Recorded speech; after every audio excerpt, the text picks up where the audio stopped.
every time they go to testify, you talking over them, and the only thing it looks like to me is that you don't want me to hear what they're saying because they telling the truth. I'm about tired of this little attitude you got, because you got a nice girl. But you over there sniffing up at this little girl at work, letting her buy you food and pay your phone bill. Now you here in this courtroom. Don't be mad at nobody but yourself, baby. Ms. Robinson is here, looking all fired up, telling the judge she's tired of Mr. Smith's cheating accusations. She's standing her ground, saying she's 100% certain that he's the father of her twins. On the other hand, Mr. Smith is over there looking all doubtful, claiming that his paternity doubts are ruining their relationship. Ms. Robinson, you claim you are 100% certain that your boyfriend, Mr. Smith, is the father of your 2-month-old twins, Khalil and Keziah. You say you are tired of his constant cheating accusations and hope today's results will help save your family. Is that correct? Yes, Your Honor. Now, Mr. Smith starts spilling the tea, accusing Ms. Robinson of sleeping around with everyone and their mama. I mean, come on, really? Ms. Robinson is not having it. According to her, she's been with Mr. Smith for 2.5 years, given him 3 beautiful children, and all she's got back from him is crazy allegations. Have you been accusing her of sleeping with everybody, No, Mr. Your Smith? Honor. I don't accuse her of sleeping with everybody and her mama. It's only certain people I accuse her of sleeping with. Okay, and who are those people? What's going on in the relationship? Well, one situation, Your Honor,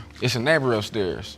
She came and got me from work one day. I hop out, he would confront me about a parking spot. And then we have Mr. Smith dropping bombs about a neighbor upstairs. Apparently, this neighbor heard some things, saw some things, and even sent a creepy letter to Ms. Robinson. I mean, who does that? He come over there unannounced all the time, popping up all the time. Hold on, wait. No, you was lying. He came to the house one time looking for you. He came over there multiple times without me even knowing. I'm at work. Lord. Why? You gonna sit here and lie like that in court? No. Seriously? Hold on, folks. Mr. Smith isn't done yet. He's now pointing fingers at his so-called friend, who he claims is like a brother to him. This friend has been coming over unannounced, flirting with Ms. Robinson and making Mr. Smith feel all kinds of ways. The courtroom is heating up, and we're just getting started. I'm more concerned about the fact that you are consistently accusing Ms. Robinson of having sex with people outside of your relationship, but I need to know what the proof is. Have you ever called her? Proof. I have major proof. He don't major have proof no is proof. I was incarcerated from the 20th of July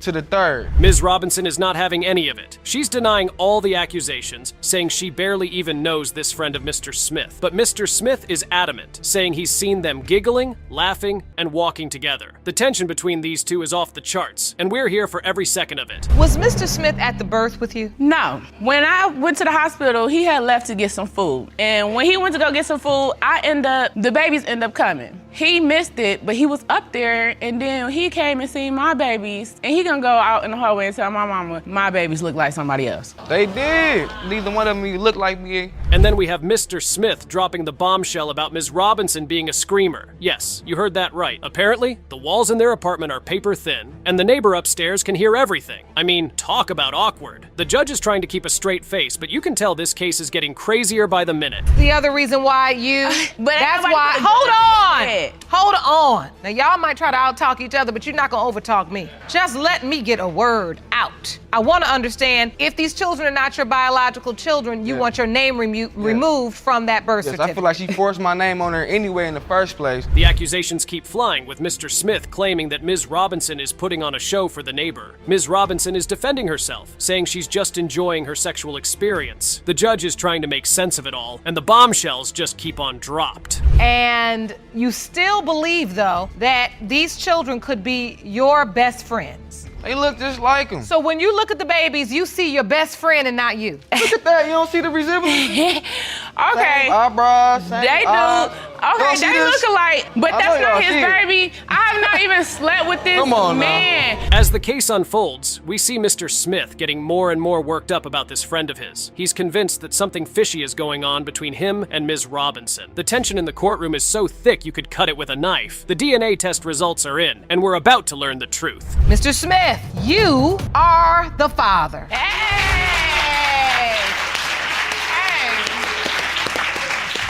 What are you feeling in this moment, Mr. Smith? We been going through a lot of stuff, man. I'm feeling like, man, I'm just feeling relieved. We been going through a lot of stuff.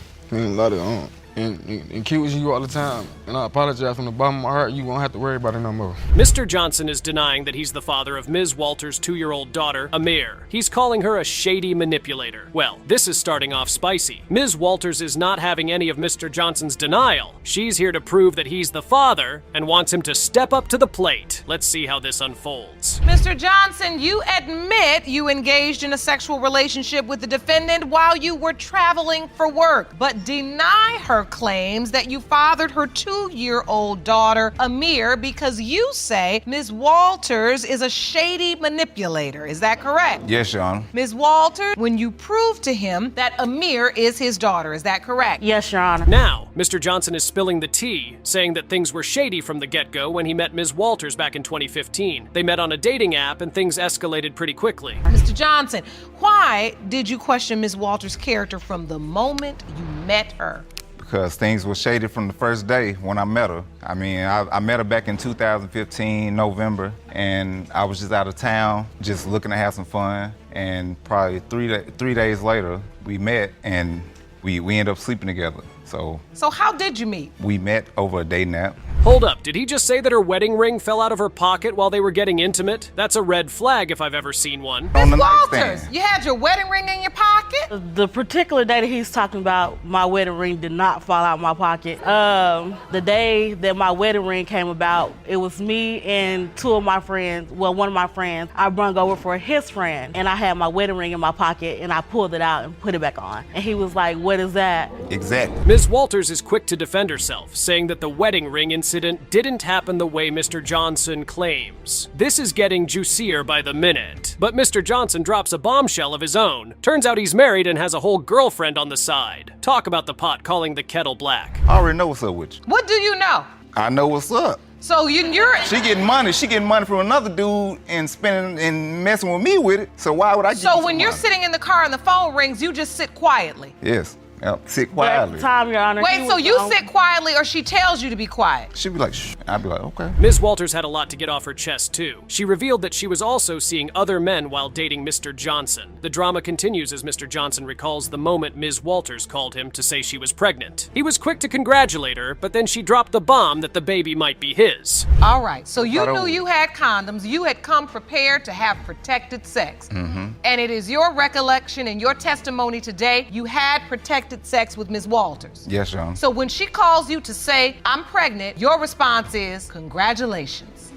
As the tension rises, Mr. Johnson questions where the money she received from another man went. Ms. Walters tries to explain, but things are getting heated in the courtroom. The phone call incidents in the car are brought up, with Mr. Johnson revealing that Ms. Walters would hush him up while talking to other men. Who is this other guy he's talking about?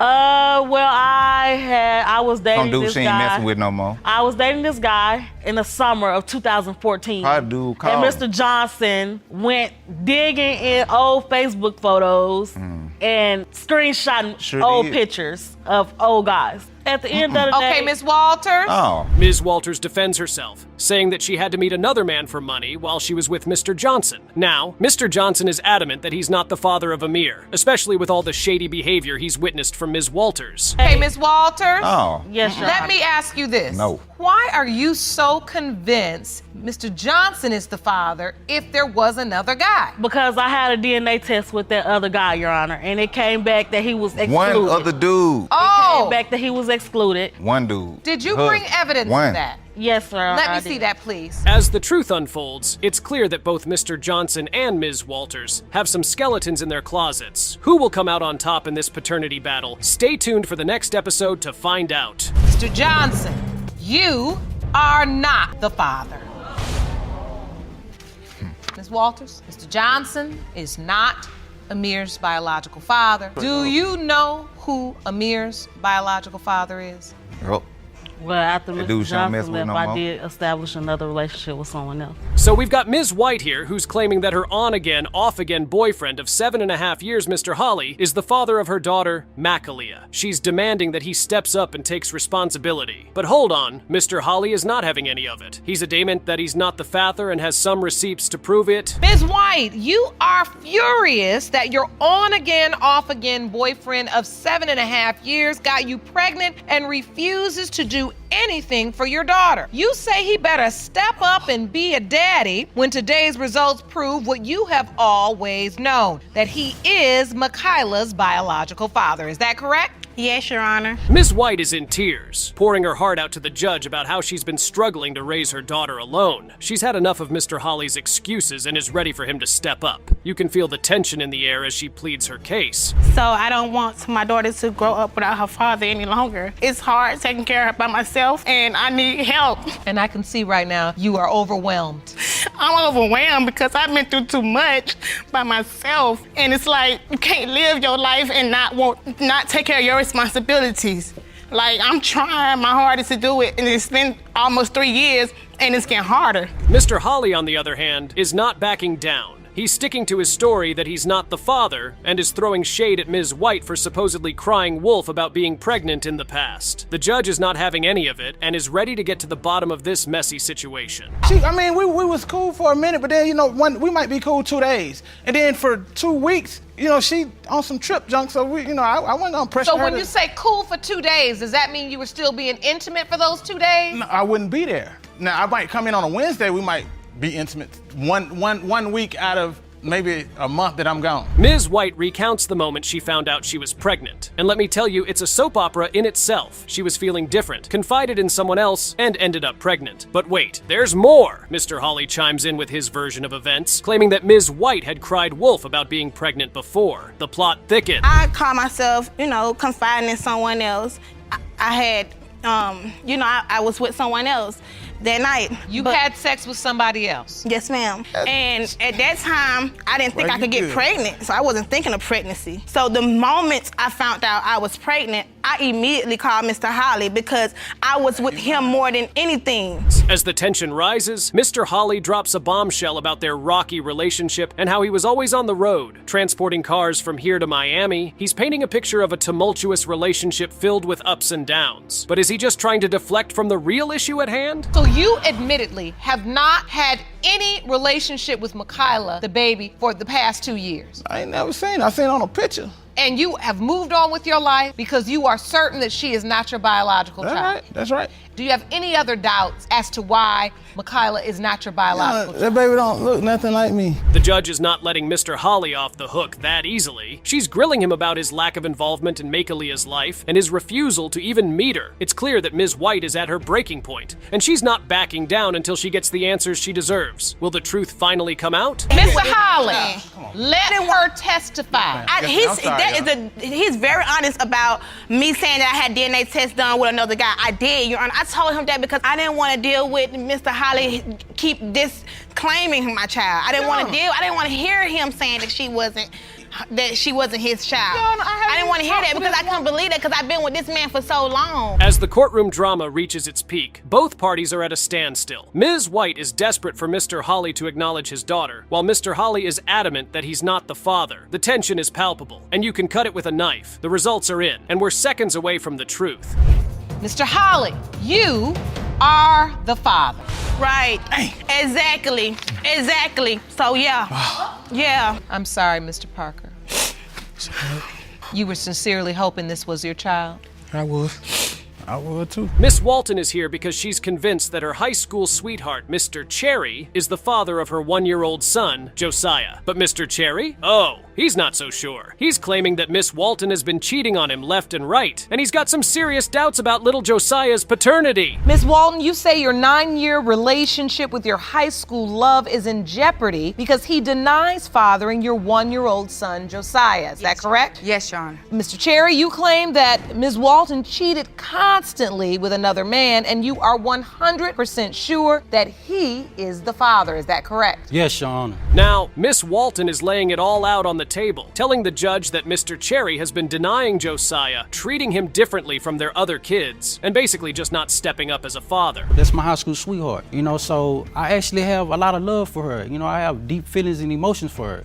So I'm here today just to let her know that Josiah is not mine through the cheating and the lies. There's a lot to lose. I mean, you have this 9-year relationship, your high school sweetheart. Tell me when it started to go wrong. It started to go wrong around the time that after high school. You know, we was on and off. I lost contact, so it got kind of... But hold on a minute. Mr. Cherry is not backing down either. He's here to set the record straight, claiming that their entire 9-year relationship has been built on lies. Lies, lies, and more lies. And he's not about to let Miss Walton off the hook that easily. So you said you did what you wanted to do and she did what she wanted to do. Does that mean you all were dating other people and seeing other people? Yes. If he Yes, cheated, we I were. cheated. If he lied, I lied. Do So unto others as you want done to you. It was pretty much fighting fire with fire. So you all were in a tit for tat. Yeah. He cheated first. Okay. I did that. As the judge digs deeper into their relationship, it becomes clear that things started going downhill after high school. Miss Walton and Mr. Cherry were on and off, dating other people, and engaging in a whole lot of tit for tat. Cheating, lying, and controlling behavior were all part of the mix. It's like a soap opera, folks. Basically, when I was That's- with him. I didn't get conceived with Josiah until the week of Thanksgiving, which is on Thanksgiving Day, due to us way before eating that. and enjoying family. Way before you know, and we end up having sex. That's when my son was conceived. But when my son was conceived, I had stopped messing with my ex. Miss Walton admits to cheating after Mr. Cherry strayed first, and it was a whole mess of drama from there on out. But the real bombshell drops when she reveals that she was seeing her ex around the time Josiah was conceived. Cue the gasps. You're the one having the children in the relationship. Yes. So when it comes to Josiah, you've admitted that just the week prior to having sex with Mr. Cherry, you were with an ex. Yes. That makes Yes. the conception dates Way out. Rocky. uncomfortably I know. close. Rocky. Mr. Cherry is not having it. He's adamant that Josiah is not his son, pointing to the timeline of events and the fact that Miss Walton was still involved with her ex around the time of conception. The tension in the courtroom is reaching its peak, folks. This is when I went to my family member's house. This is what she told me. She said that a guy that came over that looked something similar like me but had goals in his mouth.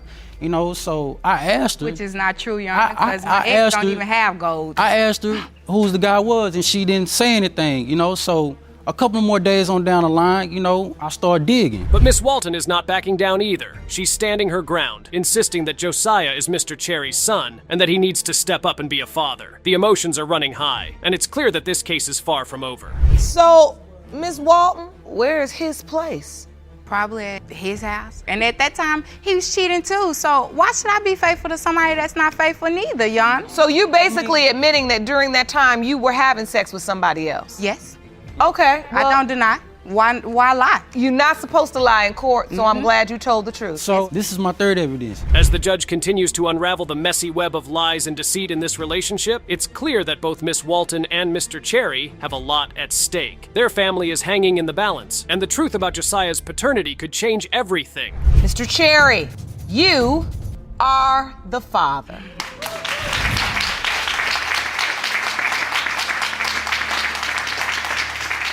Feels good to hear that. Yes. I can see the emotion all over your face. This is Hard. it's hard. A year worth of I mean- denial being called I mean, this HOE. is Hold on, Ms. Walton. hard. this is So this case starts off with Ms. Cousin and her mom dragging Mr. Bell into court, fed up with his shenanigans. They claim he's the father of Ms. Cousin's 7-month-old son, Taquan, but Mr. Bell is dodging them like he's in the Matrix, blocking all contact and denying he's the daddy. And guess what? He's got a girlfriend of 6 years he's been cheating on. Talk about a love triangle gone wrong. Miss Cousin, you and your mother say you had no choice but to drag the defendant, Mr. Bell, into court today because you're fed up with his lies. Yes, He Your Honor. denies being the father of your 7-month-old son, Taquan, and has even gone to the extreme by blocking all contact with you. Is that correct? Yes, Your Honor. Mr. Bell, you say she's trying to use this baby to bust up your 6-year relationship. Is that correct? Yes, Your Honor. Ms. Cousin's mom, Sharonica, is spitting fire in the courtroom, calling Mr. Bell a two-timing liar who led her daughter to believe he was single. But wait, there's a twist. Mr. Bell's girlfriend, Ms. King, is in the mix, and she's been with him for 6 years. She's sitting there like a statue, probably wondering how she got mixed up with Mr. Slippery Fingers. So, Miss Cousin, you're basically saying that Mr. Bell was a two-timer. He had your daughter thinking he was in a relationship with her, but he was really in a relationship with somebody else? Yes, Your Honor. Is that true, Mr. Bell? No. We went out once, but that was it. A whole weekend? No. I had to get back to her. You went out once, a whole weekend, yes. Now, Mr. Bell is confident that the DNA results will kick Ms. Cousin out of his life for good. But let's be real. The only thing he's kicking is his own credibility out the window. Ms. Cousin is not having it, though. She's calling him out for mooching off her for lunches and phone bills. That's right, folks. Mr. Bell was living the high life on Ms. Cousin's dime. Mr. Bell, first of all, let me make sure you understand something. I got this under control. I'm listening to the testimony. I'm gonna get to you. They're the plaintiffs. They're bringing this action, so I want to know why. Do you understand? But wait, there's more. Ms. Cousin's mom reveals that Mr. Bell was playing house with her daughter, spending weekends together and having lunch dates. And Mr. Bell? He's got the nerve to say he only went out with Ms. Cousin once. Pfft, as if we're going to buy that. End of the day, I want Cortez to step up and take the responsibility and be a man and help take care of his son. Because me and my husband have been doing it for the last 7 months. Buying milk, strollers, walkers, baby bed, car seat, everything. That take a toll on me. Destiny was on a good route. The plot thickens when Ms. Cousin spills the beans that they were more than just lunch buddies. They were getting cozy multiple times, and Mr. Bell was all about it until the baby came into the picture. Now he's acting like he doesn't know her. Classic move, Mr. Bell. Classic move. Once you know that, right? No. And so, what was the nature of the relationship in your mind? We met at work. I only seen her outside of work maybe twice. We was never together because I had to go home to her. I was staying with her and my kid. Were you flirting with her at work? Yeah. And here comes the kicker, folks. Mr. Bell's girlfriend, Ms. King, did some detective work and found out about the affair through a mutual friend. She saw Ms. Cousin's social media, all decked out with pictures of Mr. Bell. But Ms. King thought it looked immature compared to her own relationship with him. Oh, the irony. No. Well, you said you already ate the food because she was buying it. Yeah, she offered. So, Mr. Bell, you said this was a one-time thing when you had sex with... In a car. Oh, okay, so you had sex in a car. Did you use protection? Yes. No lie. Yes. No lie. Miss Cousin and her mom, they're claiming that this was going on. This was an ongoing relationship. That's not true? No. Ms. Cousin is tearing up, telling us how Mr. Bell came over to see the baby once and had the audacity to ask for sex. And get this, he had a flat tire and needed help from Ms. Cousin's family to fix it. Talk about a freeloader. But Mr. Bell denies it all, saying he's never even been to their house. Yeah, right. And I'm the tooth fairy. How did it go? When I came home, I called him. I said, I'm pregnant. He said, oh, well, call me back. Let me know what you gonna do. And that was it, and he hung up the phone.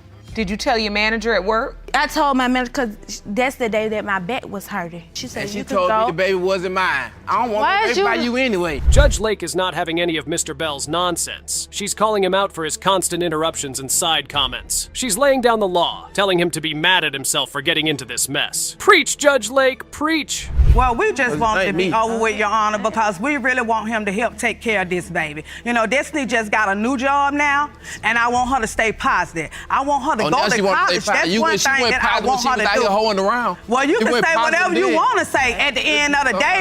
How you know what she was doing when you All right, let's get some order. Let's get some order. Now, Ms. King is finally speaking up, and she's as quiet as a church mouse. She's never heard about Mr. Bell visiting Taquan or anything about a flat tire, but she admits her father has an Impala, which is the car Ms. Cousin mentioned.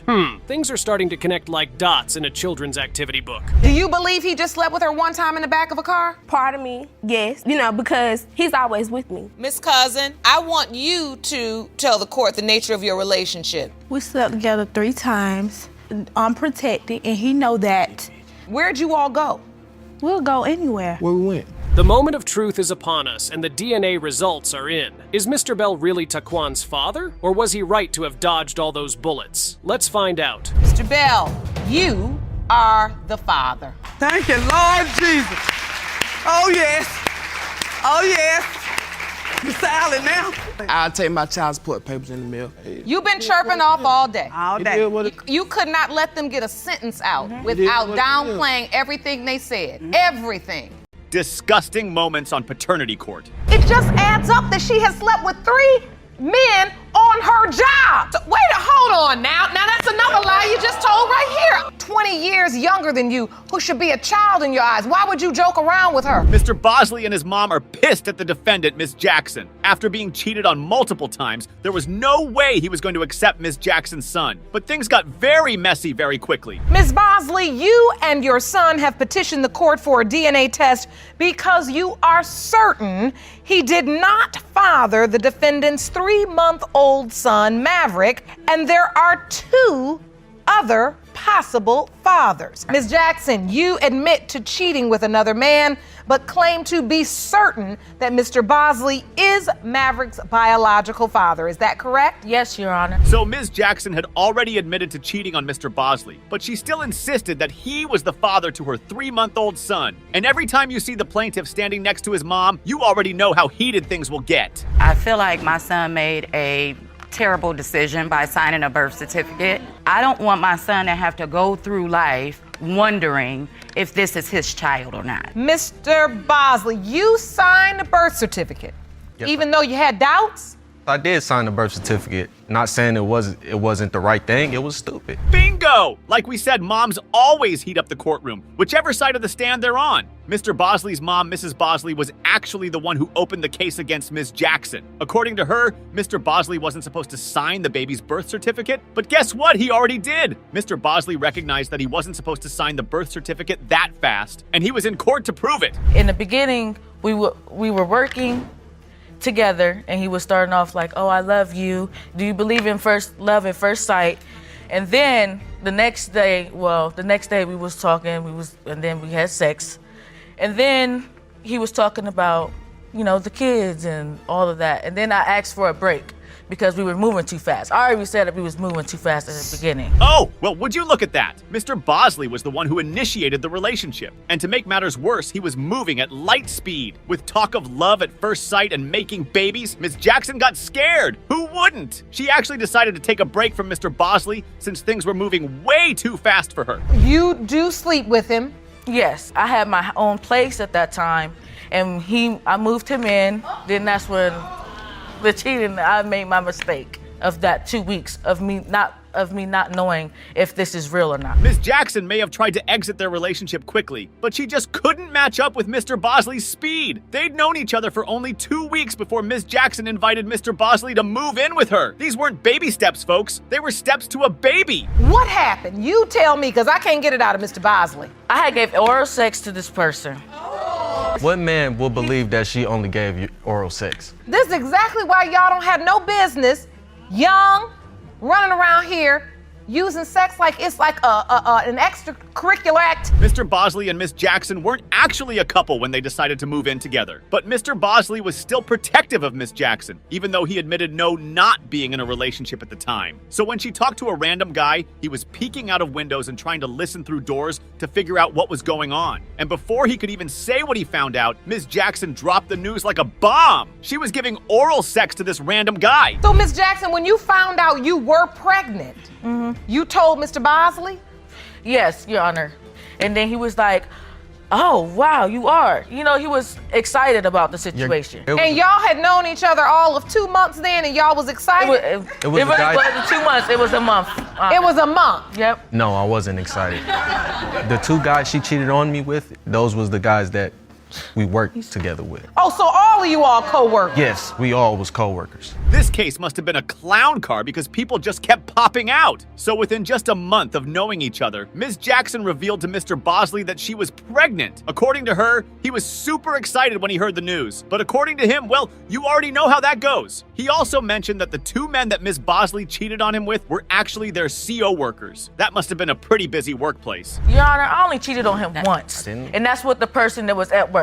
But I did have sex with one other person that was there at the job. And that was the person that came to the house. The other person that I didn't have oral sex with. This is a mess. This is a mess. Yeah. Miss Jackson wasn't having it, though. She denied having cheated with 2 guys. But in the same sentence, she admitted to having cheated on Mr. Bosley with 2 guys. Confused? I know. So are we. Judge Lake thinks that this is a mess. And who can disagree? She might have dug her own grave with one fumbled testimony. It just adds up that she has slept with 3 men on her job. There should be no young woman out here sleeping with 3 men at her job.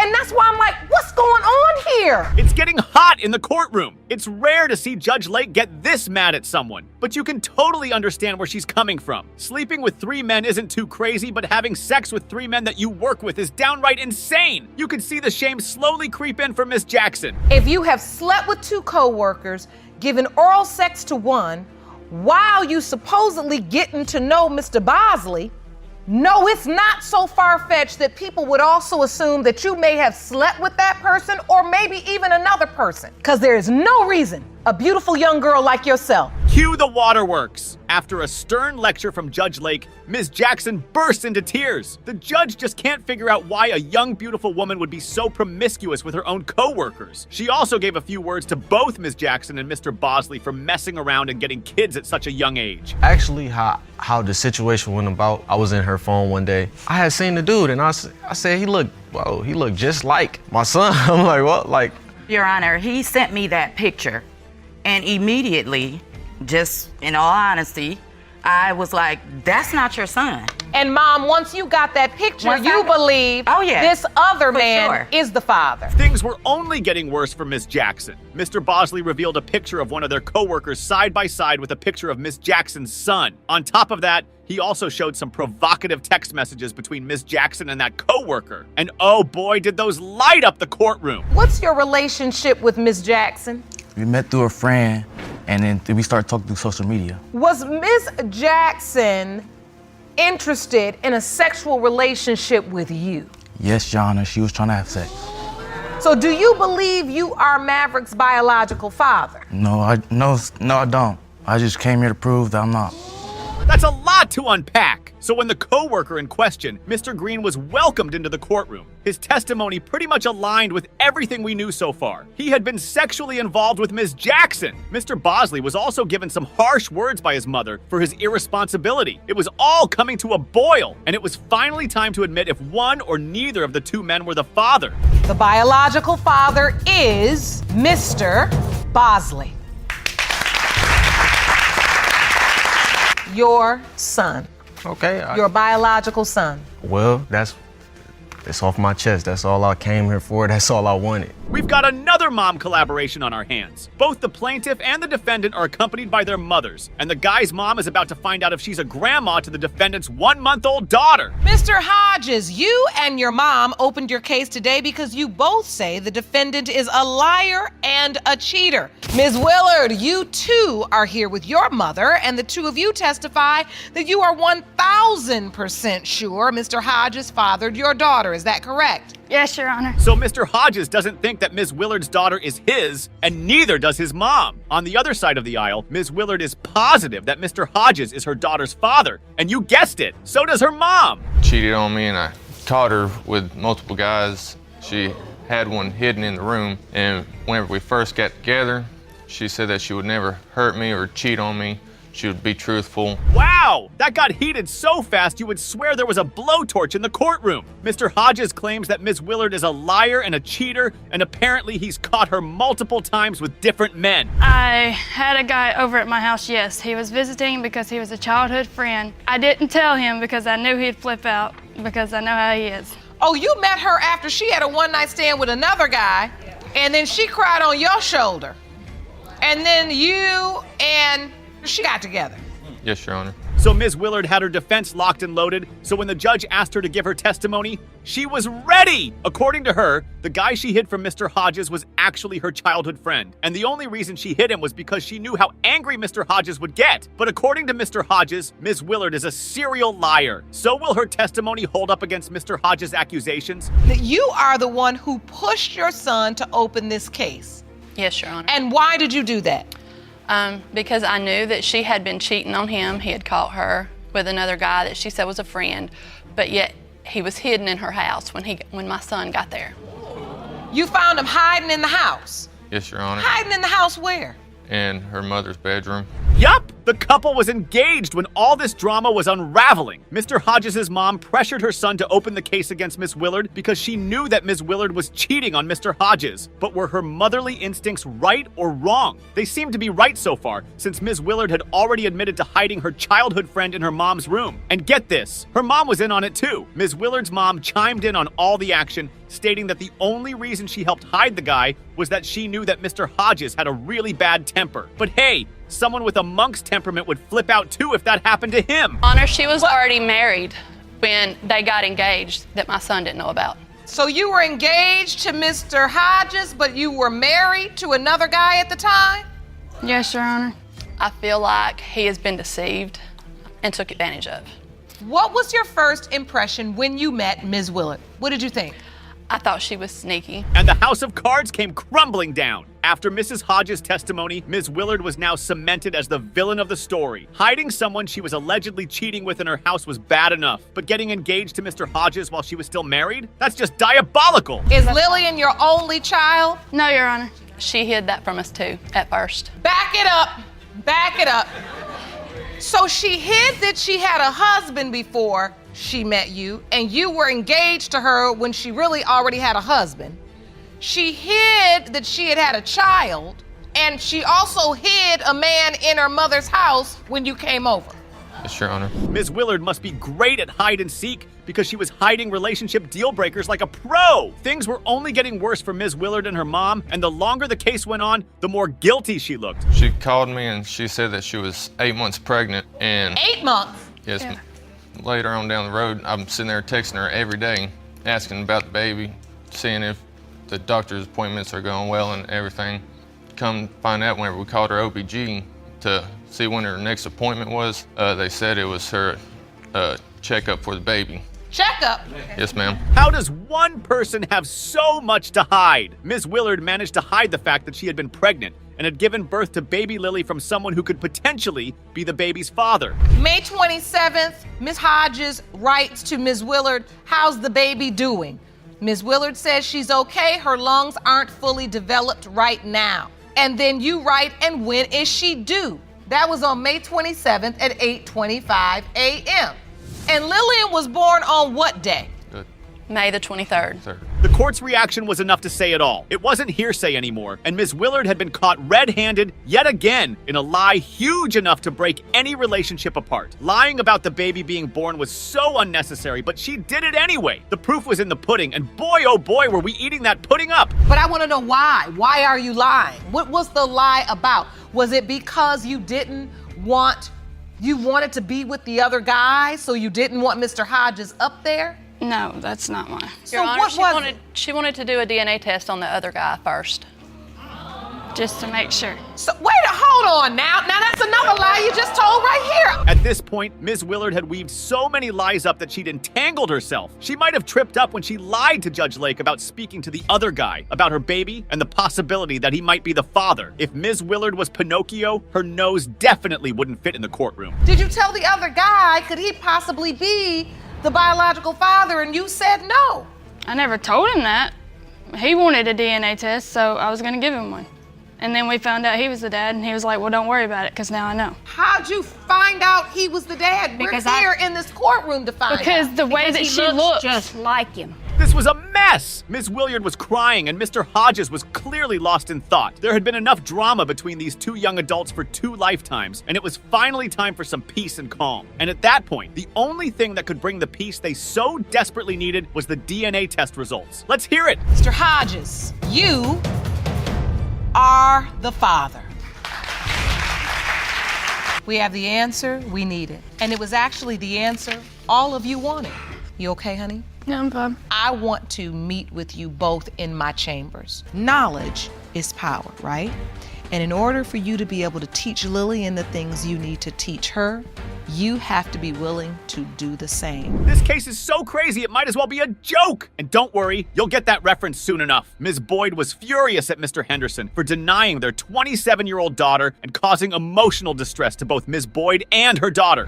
Ms. Boyd, you say the defendant's paternity denial destroyed your daughter's childhood and has caused emotional distress. To prove that Mr. Henderson is Regina's father. Is that correct? Yes, Your Honor. Mr. Henderson, you say there is no need for a DNA test because it is impossible that you are Regina's dad. Yes, Your Honor. It's worth noting that the child in question, Regina Wilson, is 27 years old. That means if Mr. Henderson is really Ms. Wilson's father, he has been absent from her life for nearly 3 decades. That's terrible any way you look at it. Well, Your Honor, I met Ruben, and he used to come by my house like for 2 years. Basically that, I couldn't really get out often to see him. And so this started when you were younger? Yes. And he was in pursuit of you. He made it known that he wanted to get to know you, date you, and he would come by your house. That's what I thought, Your Honor, yes. Like many, many men that had come before him and after him, Mr. Henderson would say anything to get in Miss Boyd's pants. So he wooed her, charmed her, and lied to her until he had accomplished his ultimate goal, to sleep with her. But as is often the case, that one night of pleasure was the door to a whole world of problems. So what happened that night, Miss Boyd? What happened that night? It wasn't even that night. It was in the daytime because I'm not allowed to be outside at night. So anyway, he took me in, I guess I don't know whose room it was, but we did it, and Your Honor, it happened so fast, that's why I didn't even think it could have been his baby. That's what I'm talking about now. You told the truth right there. But hold on, Mr. Henderson. Okay. Didn't nobody say it gotta be long? Okay. Interesting. Thanks to a no-holds-barred testimony from Miss Boyd, we got a few more details about this relationship than we had bargained for. So Mr. Henderson and Miss Boyd got down and dirty once, many years ago. But according to both of them, it was over before it had even started. They finally agreed on something. We didn't have sex. She came into the room, and when she took off her clothes, I said, man, not now. Not now. I was too blitzed. I was high. She took off her clothes, and then when I took off my clothes, that was it. It was over. And how do you know that if you were admittedly under the influence?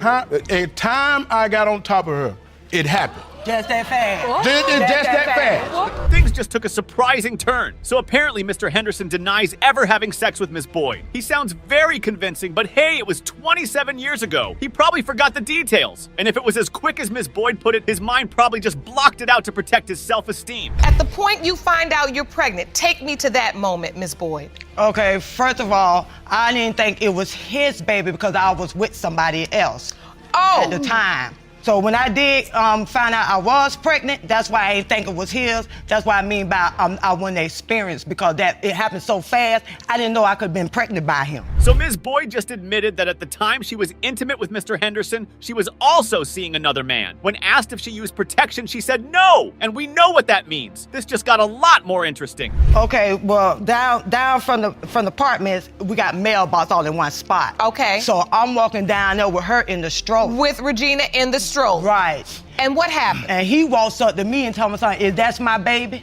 And I told him, no, it wasn't his baby. And then he like, well, can we take it to my mom? So I told him, go ahead, it ain't your baby. So he took her in there and came back to me and said that his mama said that's his baby. Did that happen, Mr. Henderson? That's what you said now. No. The confusion in this courtroom is insane. Did Mr. Henderson want the child to be his or not? Was the other man Ms. Wilson's father or not? At this point, we had more questions than answers, and we were desperately looking for some clarity. But what we got instead was borderline evil. Mr. Henderson contacted me on Facebook saying, I'm your daddy. And then I'm like, is he trying to talk to me? Because he had his cat daddy blue suit on, and I'm like, oh, okay. My mom was in the room at that moment, so I asked her about Mr. Henderson. She said she forgot all about Mr. Henderson. Me and Mr. Henderson exchanged numbers. I go over to his house and spend time with him, trying to build a relationship. Yeah, you heard that right. Mr. Henderson literally got a hold of Ms. Wilson on social media and texted her that he was her father, unprovoked. From there, the two went on to bond, exchange numbers, and even meet at Mr. Henderson's house. But according to Ms. Wilson, she'd never heard from him since. But what Mr. Henderson had to say about that situation was absolutely insane.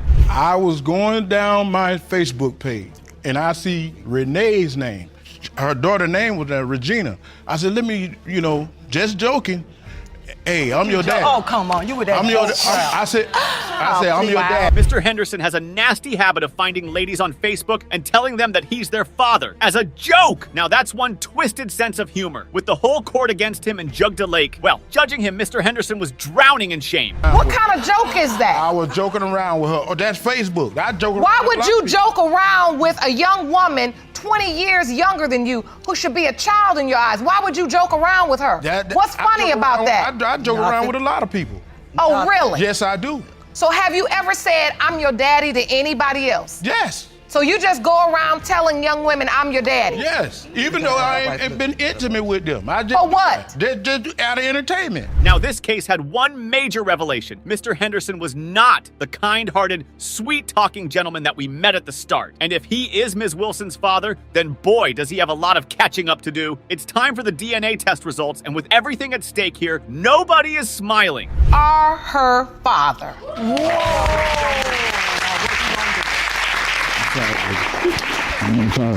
You know, I want to say, I want to apologize to him because he did try to tell me in the beginning. But I just hope you really do step up in her life because she really needs him. I will. She over there clapping, it ain't funny. I'll punch her right. No. She was clapping. She clapping and laughing like it's funny. I have not laughed. Oh, you clap, but you can get it. You over there downgrading somebody. You know what? Listen, Jerome, get her. I know my child don't have to have nothing to do with it. We're here for you.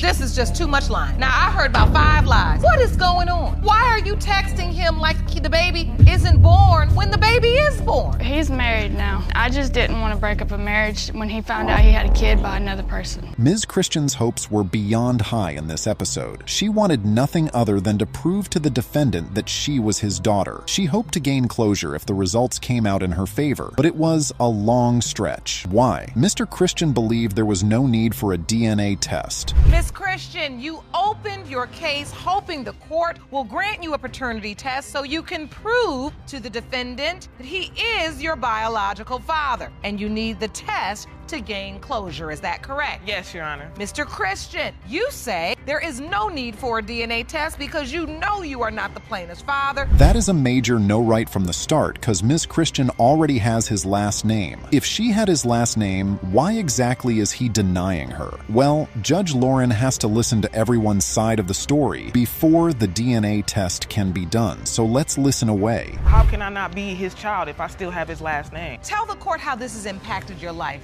Miss Christian. I never had a father in my life. How can you say you're not my father when you've been in and out of my life since I was little and I still carry your last name? I don't get that. And so you've had to bear the burden of this paternity issue. Yeah. Whatever Ms. Christian's feelings were, they didn't matter to him. He stood on his claim, saying he knew she wasn't his daughter. One would even think he never loved or cared about her at all. Could there be a mystery behind his denying Ms. Christian? Had a lifestyle that we lived that was kind of contrary in the streets. We were both in the streets. But And why does that make you emotional, sir? because me and her mother were like Bonnie and Clyde, we were doing what we did together, whether it was right or whether it was wrong. And when she got pregnant for the first time, I signed up for that child, not knowing if that child was mine. Could that be enough reason to doubt that she might be his daughter? I mean, he claimed he and her mother were like Bonnie and Clyde, so what's making him doubt? But there's the twist to the story, and things are about to tip of the scale. Been in his life for 3 years. I'm 26 years old. What can you say about this situation? I'm the innocent person in this situation. You want to sit there and cry and you a grown man and I've been going through all this? I'm the innocent person. I got a baby on the way. I need to know who my family is. How upset you are. You brought your aunt here to support you. Ma'am, thank you for being here. Oh, thank you. Oh boy, I bet you didn't see that coming. Thank Jesus. Her aunt was in the courtroom. Her aunt claimed that, at first, he couldn't keep his eyes off Ms. Christian. He was always taking care of her. And then, boom, the story changed. And you're saying that when Miss Christian was born, Mr. Christian was taking care of her like she was his child? Exactly what I'm saying, Accepting Your Honor. her? Basically like a deadbeat father. Your Honor, I had to look for him when I was 7. I had to find him because I don't have my mom's last name. I have his last name. Well, there's no denying the obvious. Ms. Christian is quite upset about the whole situation. Trust me, if you were in her position, I'm sure you'd hold a grudge too. She claims that all the while her daughter was looking for her father, he was busy messing with other women. He's out there busy doing other things. I was living with his mother when I went back to try to get my high school diploma. Exactly. And this is why, this is the main reason why I'm here now, because they kicked me out a week before Christmas. You can't tell her to close her mouth. And she does need to shut up. I can't tell her She to close does her need to mouth. shut up. Let's get some order. Suppose that was a boxing ring. I'm sure Ms. Christian and her aunt would have knocked out Mr. Christian's wife's teeth. They didn't want her in their business one bit. Now, the judge asks Mr. Christian if he remembers spending any time with Ms. Christian while she was a kid. I do remember time where her mother would call me and I would come try to bond with her, but I never felt a connection or a bond, even in those attempts. Another time, she called me from her auntie's house where she was living at, saying that they had got into a fight and that she needed me to come pick her up. I was hesitant to do it, but she said, let's go get her. At least his sense of being a father didn't fade away from his memory. Was it because he didn't grow up with a father too? Who knows? Anyway, Mr. Christian goes on to play the blame game and says they are in the entire situation because of Ms. Christian's mother. It's about you and my mother because you as Well, a grown man, I'm here. Where's your mother? You as a responsible person, James. If you feel like I'm not yours, don't keep coming in and out my life confusing me. Mr. Christian, were you on the birth certificate? No. Were you paying child support for her? Yes, I was paying insurance and child support for her. Another truth bomb hits the grounds of the courtroom. Mr. Christian was meant to take a blood test, and he bailed? Tell me if he couldn't look any guiltier. I took a blood test, and the test came back 99.8% that me and her mother didn't possess the proper gene in order to create Precious. Wait, where did you see those results? They sent it to me in the mail, and I wish I had kept it. Her mother has lied to her for all these years. You have to. But wait. Judge Lauren sure wasn't buying his story. She approved them getting a DNA test done, and the results are in. Boy, am I ready to hear the verdict. I hope you're as excited as I am, because here it comes. Mr. Christian, you are not the father. Oh, we glad too. Miss Matthews, just let it breathe. Just give her a minute to process. I know, but she over there clapping. It ain't fun. Ms. Hall was under some kind of delusion in the courtroom. She left the defendant and started to live with another man during the week of her conception. But she is beyond certain that Mr. Beaufort is the father of her child. Mr. Beaufort, on the other hand, claimed Ms. Hall cheated on him, but he doesn't see her as trustworthy anymore. Now, Ms. Hall, you claim that although you left the defendant and began living with another man the very same week your daughter was conceived, Mr. Beaufort is still her biological father. That's correct, Your Honor. Okay, now furthermore, you say that you and Mr. Beaufort have now recently reunited and you hope to prove paternity so he'll marry you. The judge started with Mr. Beaufort, who was about to take the courtroom down memory lane and explain why he had doubts about being the father of the baby. His suspicions of her cheating started when he had a family get-together at Ms. Hall's parents' house. We're out there talking about what are we going to do for New Year's, the resolutions, how we want to change things or make things better. All of a sudden, he's like, let's go in and grab something to eat. So I'm going in to get something to eat or whatever, and I'm like, where's Mary? She went to go get milk. What's milk for? We got food and drinks, everything. She went to go get milk for her sister baby. Well, Ms. Hall did let the cat out of the bag. On New Year's Eve, when she was supposed to be with her family, she claimed she went to get some milk for her sister's baby. Was that true? Oh, you can bet it wasn't. Ms. Hall, did you go anywhere else is the question? Yes, I did, Your Honor. Where did you go? I went to a friend's house. A male friend or a female friend? It was a male friend, Your Honor, and I was only there for 10 minutes. Did you tell Mr. Beaufort that you were going to go by this male friend's house on New Year's Eve? No, I didn't, Your Honor. Is this a male friend you've ever been intimate with? No, it's not, Your Honor. Not at that time, no. Mr. Beaufort believed the man she went to see was someone she had been sleeping with while they were in a relationship. Well, Ms. Hall had some truth bombs to drop. And trust me, the things she was about to say could be classified as very deadly. The reason why he's accusing me of cheating is because he cheats. He's been cheating throughout the whole relationship. I go through his phone, I find text messages to other girls, I find emails that he sent women on Craigslist for one-night stands. I've seen pictures in his phone of women in thongs wrong. Oh, trust me, there was a lot of truth to be told in that courtroom. In trying to defend himself, he claimed that when she went through his phone, they only just started talking. I don't buy that one bit. And I wouldn't have known he still had a girlfriend. Oh, he still had a girlfriend when? When I first met her. So, bottom line is you all were in a relationship, and you accuse him of cheating, and now he's accusing you of cheating. Right. I'm tired. I done been over there with her family, listen to her dad talk, me and him talk about some things. After he found out that she had another man on her menu, he decided to disappear. He claimed he didn't want anything to do with her, but a while after he disappeared, one of his family members called him and said Ms. Hall moved another guy into her house just a week after they split up. You got disappeared, so let me disappear. And then what happened? A week later, I got a lot of family in camp. She must think she invincible or something. They called me like, oh, she got another dude. He's staying at the house now around your son and stuff. So I'm like, at work, like, wow. So, Miss Hall, did you move somebody into the house a week after Mr. Buford moved out? He started staying the night. It was getting a little difficult to believe the things that Ms. Hall was telling the judge. She admitted that a guy actually moved into her house and was with her for an entire month. A grown man moved into the house after Mr. Buford left, and you all didn't sleep together for an entire month. Yes, Your Honor, that's correct. And you didn't just say he came over, he moved in. Yeah, he slept in my bed. Yes, he did. And so Mr. Buford just described how you come to bed. Mr. Beaufort came prepared, trust me. He wanted to prove to the court so badly that the child was not his. He brought a calendar revealing the period during which he and Ms. Hall were intimate, and also the period she was sleeping with the other guy. That was the 31st when I was over at her family house. She disappeared. Year's Eve. Exactly. Okay. She disappeared that night, that hour and a half. Later on that night, after 1 o'clock, it's January 1st. We slept together that one night. She was seeing him, but he was already moved in by the 6th or 7th, 8th, and she was probably sleeping with him then.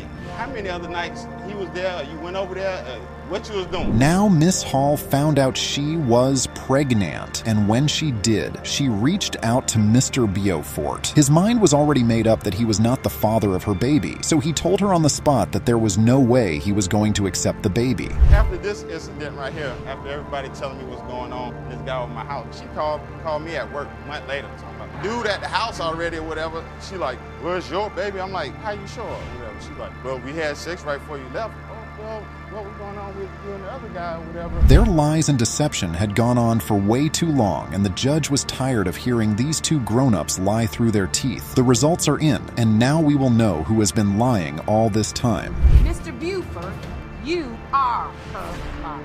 Y'all owe my baby an apology. I'm glad that I am the father. If I've been there that whole time and stuff, I don't know what I'll be doing right now. So you're happy. You're lucky today, because the best thing about this is that only you know.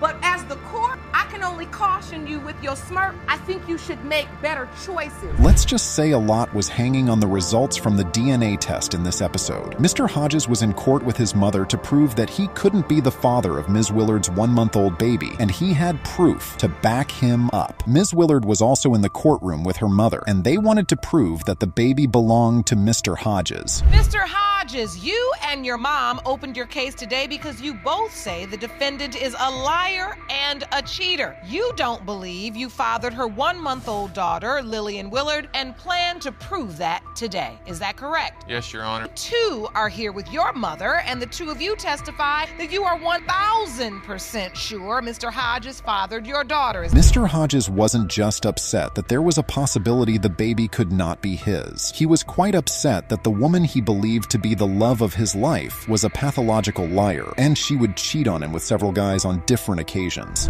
Cheated on me, and I caught her with multiple guys. She had one hidden in the room, and whenever we first got together, she said that she would never hurt me or cheat on me. She would be truthful, and yet she's lied to me left and right. Miss Willard, you kept lying and you kept cheating? No, I did not. Now, Mr. Hodges was asked what kind of relationship he had with Ms. Willard and how they ended up becoming a couple. His answer was nothing short of shocking. Believe me, you aren't ready for what is about to come next. I met him through a family member of his.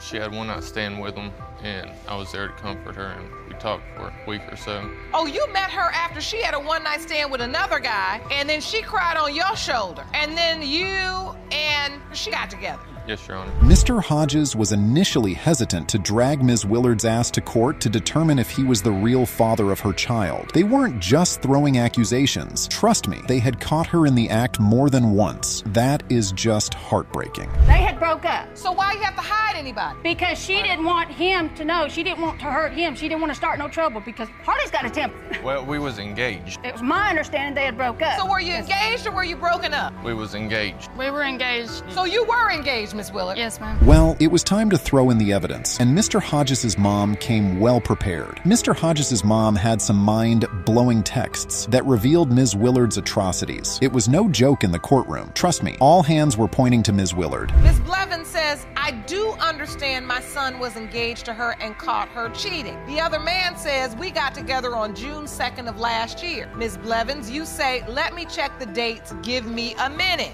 Ms. Blevins, you say together, August split up a few times in between and broke up for good October 6, 2017. If there was one thing Ms. Willard was very good at, it was the fact that she sure knew how to hide things from Mr. Hodges. One would think she took a course in learning how to keep secrets. So she hid that she had a husband before she met you, and you were engaged to her when she really already had a husband. She hid that she had had a child, and she also hid a man in her mother's house when you came over. Yes, Your Honor. So, Mr. Hodges, take me to the day you found out Miss Willard was pregnant. Everyone in the courtroom could see why Mr. Hodges said he was very hurt when the court session initially started. Ms. Willard was actually a pathological liar, and the lies had gone on for just too long. At this point, what's next? This is too much lying. I know. This is just too much lying. Now, I heard about 5 lies already. What is going on? Why are you texting him like the baby isn't born when the baby is born? Okay, he's married now, and I just didn't want to break up a marriage when he found out he had a kid by another person. Well, there's no going back now. The situation is just very messed up, but the truth is about to be unleashed. It's the moment we've all been waiting for. All that was left was for the DNA results to be revealed and for this drama to come to an end. Mr. Hodges, you are the father. We have the answer we needed. And it was actually the answer all of you wanted. You okay, honey? Yeah, I'm fine. I want to meet with you both in my chambers. When does anything ever go right in paternity court? Ms. Smethers dragged the defendant to court because she was so devastated that he was refusing to accept paternity for her child. She was confident that the results would knock some sense into him so he would act right. Smethers, you have dragged the defendant to court because you are devastated that he refuses to accept that he is your son Adrian's biological father. You claim today's DNA test results will have a dramatic impact on your future as a family. Is that correct? Yes, Your Honor. Well, things were not always so bad in their relationship. Ms. Smethers and Mr. Stevens had known each other for quite some time, even before they got into a romantic relationship. After the birth of their first daughter, all hell broke loose in their relationship. Well, Your Honor, me and Mr. Stevens met when I was 16 years old. We went to GED classes together. We eventually started dating. I moved in with them, and we had our first daughter. After that, it went from good to bad. I only cheated on her because, like, for example, like, I would go through her phone and, like, she would have messages erased and messages that didn't make sense. As I said, their relationship went from bad to worse, and the worst things happened. For the first 5 years of their relationship, Mr. Stevens had been cheating on Ms. Smethers with several different women. Ms. Smethers felt betrayed, and as you would expect, she got revenge. She did on me for the first 5 years of our relationship. I did not step out of the relationship until right before our son was conceived. I cheated on her for the 5 years, but like there'd be times when I'd text her and ask her like, hey, where you at? Well, she's supposed to be at home, but yet she's in a different state. She was in a different state. Now Ms. Smethers finds out she's pregnant, and she obviously can't wait to break the news to Mr. Stevens. She tells him about the pregnancy, and he immediately becomes the happiest man on earth. But the doubts start to kick in, and things take a different turn. I was happy, and then, like, and then the aspect is like, you know, she was pregnant, but she waited 5 months to tell me that there was a possibility that he wasn't. Oh, so initially when you found out she was pregnant, you didn't have like any I was issue. excited, like, cause like I found out that it was a boy, so like it was my first boy. I was excited about that. The truth bomb drops and the courtroom is in complete shock. After having the baby in her stomach, she sits Mr. Stevens down and tells him she cheated and that there is a chance that the baby might not actually belong to him. Mutual friends that we had together, they ended up coming out and telling me that she opened up to them and told them that AJ might not be mine and that she cheated on me. And I did open up and say that I was with another man, but I never said that AJ was not his. Even though you didn't say it, could it be true? No. Their case had more juice than a juice factory. Ms. Smethers claimed that she only got intimate with another guy once, but Mr. Stevens said that was a lie. He even went on to say that one of their sexual adventures happened right under his mother's roof. Wow. with her and the other guy, it was more than one time. And then on top of that, it was at my mom's house, in our bedroom. What? You know what I'm saying? And at my parents' house, and like I begged for them. I admit what I did honestly, was that's what wrong. happened. No, that is beyond wrong. My brother, he ended up coming down from Ohio, so like I ended up venturing off to help him try to get his life back on track. Mr. Stevens' mind was as tight as a fist, ready to knock someone out. He didn't change his belief that he wasn't the father of the child Ms. Smethers was claiming to be his. When asked why, he went on to say there were no features of the baby that matched any of his. Okay, well, you know babies come in all different skin colors. You cannot judge a baby by what color they come out, but or that's even his- what that's color one of they his are. points. You can't judge that. How many children do you have? 3. And Adrian is the baby? Yes, ma'am. When you look at Adrian, you see the other guy. A little bit, yes, ma'am. There was no doubt, though. Mr. Stevens, even with his doubt, didn't want to completely turn his back on the baby. Being that there is a chance he could end up being the father, he wanted to build a bond with the child. Thoughtful, right? A lot of the times, but I try not to because it messes with me. That gives me more doubt, and like I just don't want that. Like I want me and him to have a bond. Like I want us to be able to go fishing. I want us to be able to go hunting and do stuff together. And that upsets you. I see your eyes, they're watering. When you look, it's like you're trying not to see, but you just feel like you can see this other man. Well, Mr. Stevens sure couldn't shake the doubts about being the father from his mind. The judge sensed that, and the only way to calm his mind was to reveal the truth. The results are in, and I hope you paternity folks are ready for them. Here comes the truth. Mr. Stevens, you are the father.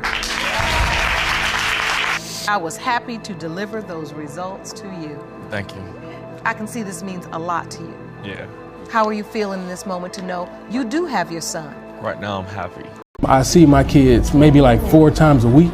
Okay. I see them pretty often, and she's trying to take my kids and move off to Florida. I'm not going for that. Did she tell you why she was trying to move to Florida? Because she just want to live her best life. She said that? That's what it is. She want to go to the beach, drink coconut balls or whatever they have out there in Florida, and just have her. This father clearly demonstrates his commitment by being present for his children 4 days a week. However, the mother now intends to relocate the children to Florida, far from their father, seemingly motivated by her desire to enjoy a vibrant lifestyle by the beach. She appears to disregard the impact this decision will have on the children's relationship with their father. Why would anybody else want to move to Florida? That's Paradise City. Well, I mean, I kind of want to move too, but I can't go. You know what I'm saying? Because I got to work. So could it be for a job? I haven't asked because when she told me that she wanted to move to Florida, I got so upset about the fact of losing my kids that I was like, are you moving to Florida for like vacation time or just so you can live your best life? Or because we in Texas, I'm in Texas, I'm a good dad. So what did she say to that when you said, are you trying to move to Florida to live your best life? She said, yo, you shouldn't have messed up. I could tell you how we split up, but I kind of messed up. Well, I have time. The father expresses that he was too emotional to inquire whether her move was job-related. His primary concern lies in the potential loss of his children. It is difficult to fathom the emotional toll of knowing that his children might be taken to another state simply to facilitate her pursuit of a fulfilling life. Her response, suggesting he should not have made mistakes, indicates a focus on retribution rather than prioritizing the well-being of her children. Our freshman year of college. Okay. And we were in class, and she was sitting in the front, I was sitting in the back. And I saw her, and I said, man, I'm gonna have to put my bid in as soon as class is over. Bid, that's what they call it. Yeah, Okay. I saw her in the hall, and I came to her, and my bid won. And we was together for years, Your Honor. We were together for years. We have 2 kids. We have a 5-year-old and a 10-year-old. Okay. Throughout the time, and as life just went on, we just started kind of fading, Your Honor. Yeah, it's very much I do this and you do that. And I think the fact that he didn't even bother to mention our children's names should tell you everything about our relationship. Well, he told me the ages. Yeah, well, that's great. Robert and Madison, that's with a Y. But she didn't ask for the kid. Okay, going back to, evidently I'm just going to Florida for a permanent vacation. I'm actually going for a job. All right. So what's that job? Robert, and I'm gonna be a marine biologist. So when this dream come apart? Because you ain't had this dream when we met. See, exactly. Do you ever listen? It's just she taking my kids, Judge. Okay, well, let's hear what she has to say. Right. She said marine biologist, right? Yes. That sounds like a really good job, and I want to hear about it. See how much money she made. Let's talk more. And you do the same thing. Continue. Now, she claims that her move is for a position as a marine biologist, yet one must question why this aspiration did not emerge during their time together. It seems suspicious that this ambition has only come to light following her decision to take the children. The father suspects that this may be yet another tactic to distance him from his kids. I'm taking the kids to Florida because I have a greater job opportunity. And, you know, it's so interesting to me that he says that he sees the kids 4 times a week. I guess he's talking about maybe a FaceTime call or seeing them on his phone screen, because I certainly don't see him picking up the kids and taking them to the doctor and cleaning up vomit in the middle of the night. It's great that he thinks that that he's paying for the right to see his kids, and that there are people who don't pay child support and who see their kids a whole lot, Judge. That tells you everything you need to know about the transactional nature of relationships. To Mr. Morris. So, look, the fact of the matter is, I guess he doesn't realize that his children are gonna need to eat, whether they live in Texas or they live in Florida. And That's true. And they're gonna need new tennis shoes and new clothes, and I guess he just thinks that money goes on trees, or that kids just eat for free. It's not how it works. This isn't TGI Fridays. His opinion that $880 is too much for the kids is wrong. It is a wrong opinion, because your children deserve the nutrition they need to grow up big and healthy and strong so they can be college athletes like you want them to. Okay, so Miss Adams, you said that your rent is going up $800. Yeah. You have to pay flood insurance. The children's diet, they eat organic food and they're vegan. Okay, so are you using the child support for flood insurance and rent too, or are you using it to feed the kids? I just want to make sure I'm clear on what it is that you're saying in regards to his request to get a reduction. Yes, Your Honor. So the thing is that if I was living in a 1-bedroom because I was by myself, my rent would be a lot lower. All right. But I have to get a 3-bedroom because I have a boy and a girl, and I don't want them sleeping in the same bedroom. Yeah, I can see that. So I have to get a 3-bedroom, and so it's not just that, it's my electric bill, it's cell phones, because our 5-year-old has a cell phone, so now I have to make sure that we've got her a phone line so you can talk to her dad so he can see her 4 times a week on FaceTime. So about that, he said that he sees the children now 4 times a week, and you're saying that's not true, except for like a FaceTime video or something like that. He sees the kids on an inconsistent basis. That's a lie, Your Honor. Okay. So when you say inconsistent, right now, do you all operate under a standard order where it's like first, third, and fifth? He has every weekend, and I have during the week. Okay, so every weekend he has. Right. Okay. During that every weekend, it's inconsistent, is what you're saying? I mean, it's just all over the place. He just comes and goes and sees the kids whenever it's convenient to him, or maybe his girlfriend turns him down for a date or whatever. Okay, so that was petty. What girlfriend you talking about? We didn't have to go there. We didn't have to go there. So is that what the issue is? Like, you're still mad at him about that story that he told? Well, okay, so he put in a bid for an upgrade, or the upgrade put in a bid for him or whatever, and now I have to explain to our son why our family fell apart. Oh, so it's some hurt feelings there. Okay, I understand. So, have you already moved to Florida, or is this something that you're intending on doing pretty soon? Well, I took the job offer and I've already found an apartment. So the answer is yes. You pretty much already... Everything but the U-Haul, Your Honor. Okay. So in your court order, do you have a geographic restriction? Because Dad lives here? Yes, but he moved just outside of Ellis County, so he's just outside of the geographic restriction, so it's technically lifted, Your Honor. Okay. And technically is what you said, but is that what your court order says? Well, the court order says Dallas and contiguous counties, and he moved like a mile on the other side of the Ellis County line. Okay, and I do have a copy of your court order here, and it doesn't mention that it's automatically lifted. Oh, okay. Well, I was just thinking it was the one that... O is right. Thank you, Your Honor. O Thank is you. right. What? I'm sorry. O is right, because you can't just leave.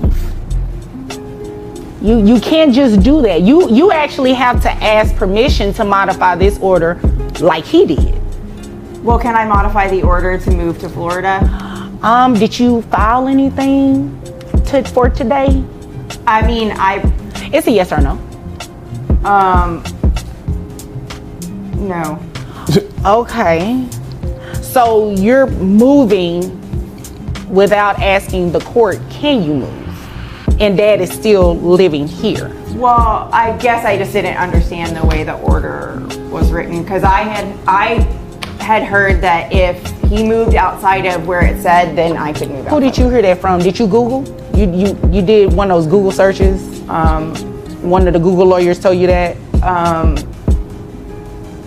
Yeah. The mother argues that the father only interacts with the children via FaceTime and labels him as unreliable. However, even if he is not present for every moment due to work commitments, does that truly justify the decision to move the children so far away? Furthermore, she has begun to criticize the child support he provides, implying that he is not contributing sufficiently. Because they told you wrong, and that's the problem with Googling everything. You should have actually consulted with an attorney who would have interpreted this order properly to you. You can't just move. So let me tell you what we're going to do, because I think this is the fair thing to do. Regardless to whether you say his visits are inconsistent, he say they're consistent, the reality of it is when you move to Florida, he can no longer have access to those kids. So even if he were coming this day, and did every weekend, he won't be able to do that anymore now that you are going to move to Florida. So what I'm not going to touch is your custody arrangement. Not going to touch that at all. This is a child support court. That has nothing to do with us, okay? So I'm not going to touch it at all. You are free to move to Florida. However, he's coming off child support. So then he can use the money, the $880 or so that he would give you for child support. He can use that to travel to actually see the kids. But what if he doesn't, Your Honor?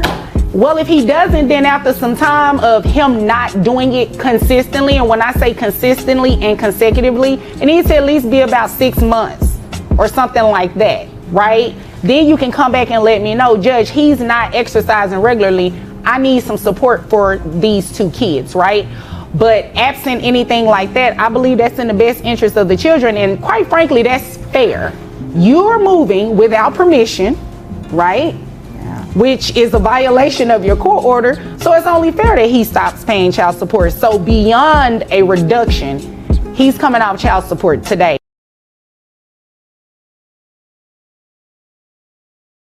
For example, the pizza joint I used to work at. She was having an affair with my manager. Oh, yes. I'll be honest with you. Yes, I did have an affair. On top of that, every time I try to talk to you, you're just not there for me. Yeah, just because he's been buying you diapers, all that. Diapers? Yeah, every time I ask you, you just take off. You spend your money on something else. That's what you do. And then yeah, because I'm stressed out because ask his co-worker to get you some diapers. 2 family members came to the hospital and told me that's not my kid. Which family members of who? Hers. Hers? Who? Your mother. Your mom? Oh, wait. Because my mama doesn't like you. Okay, then.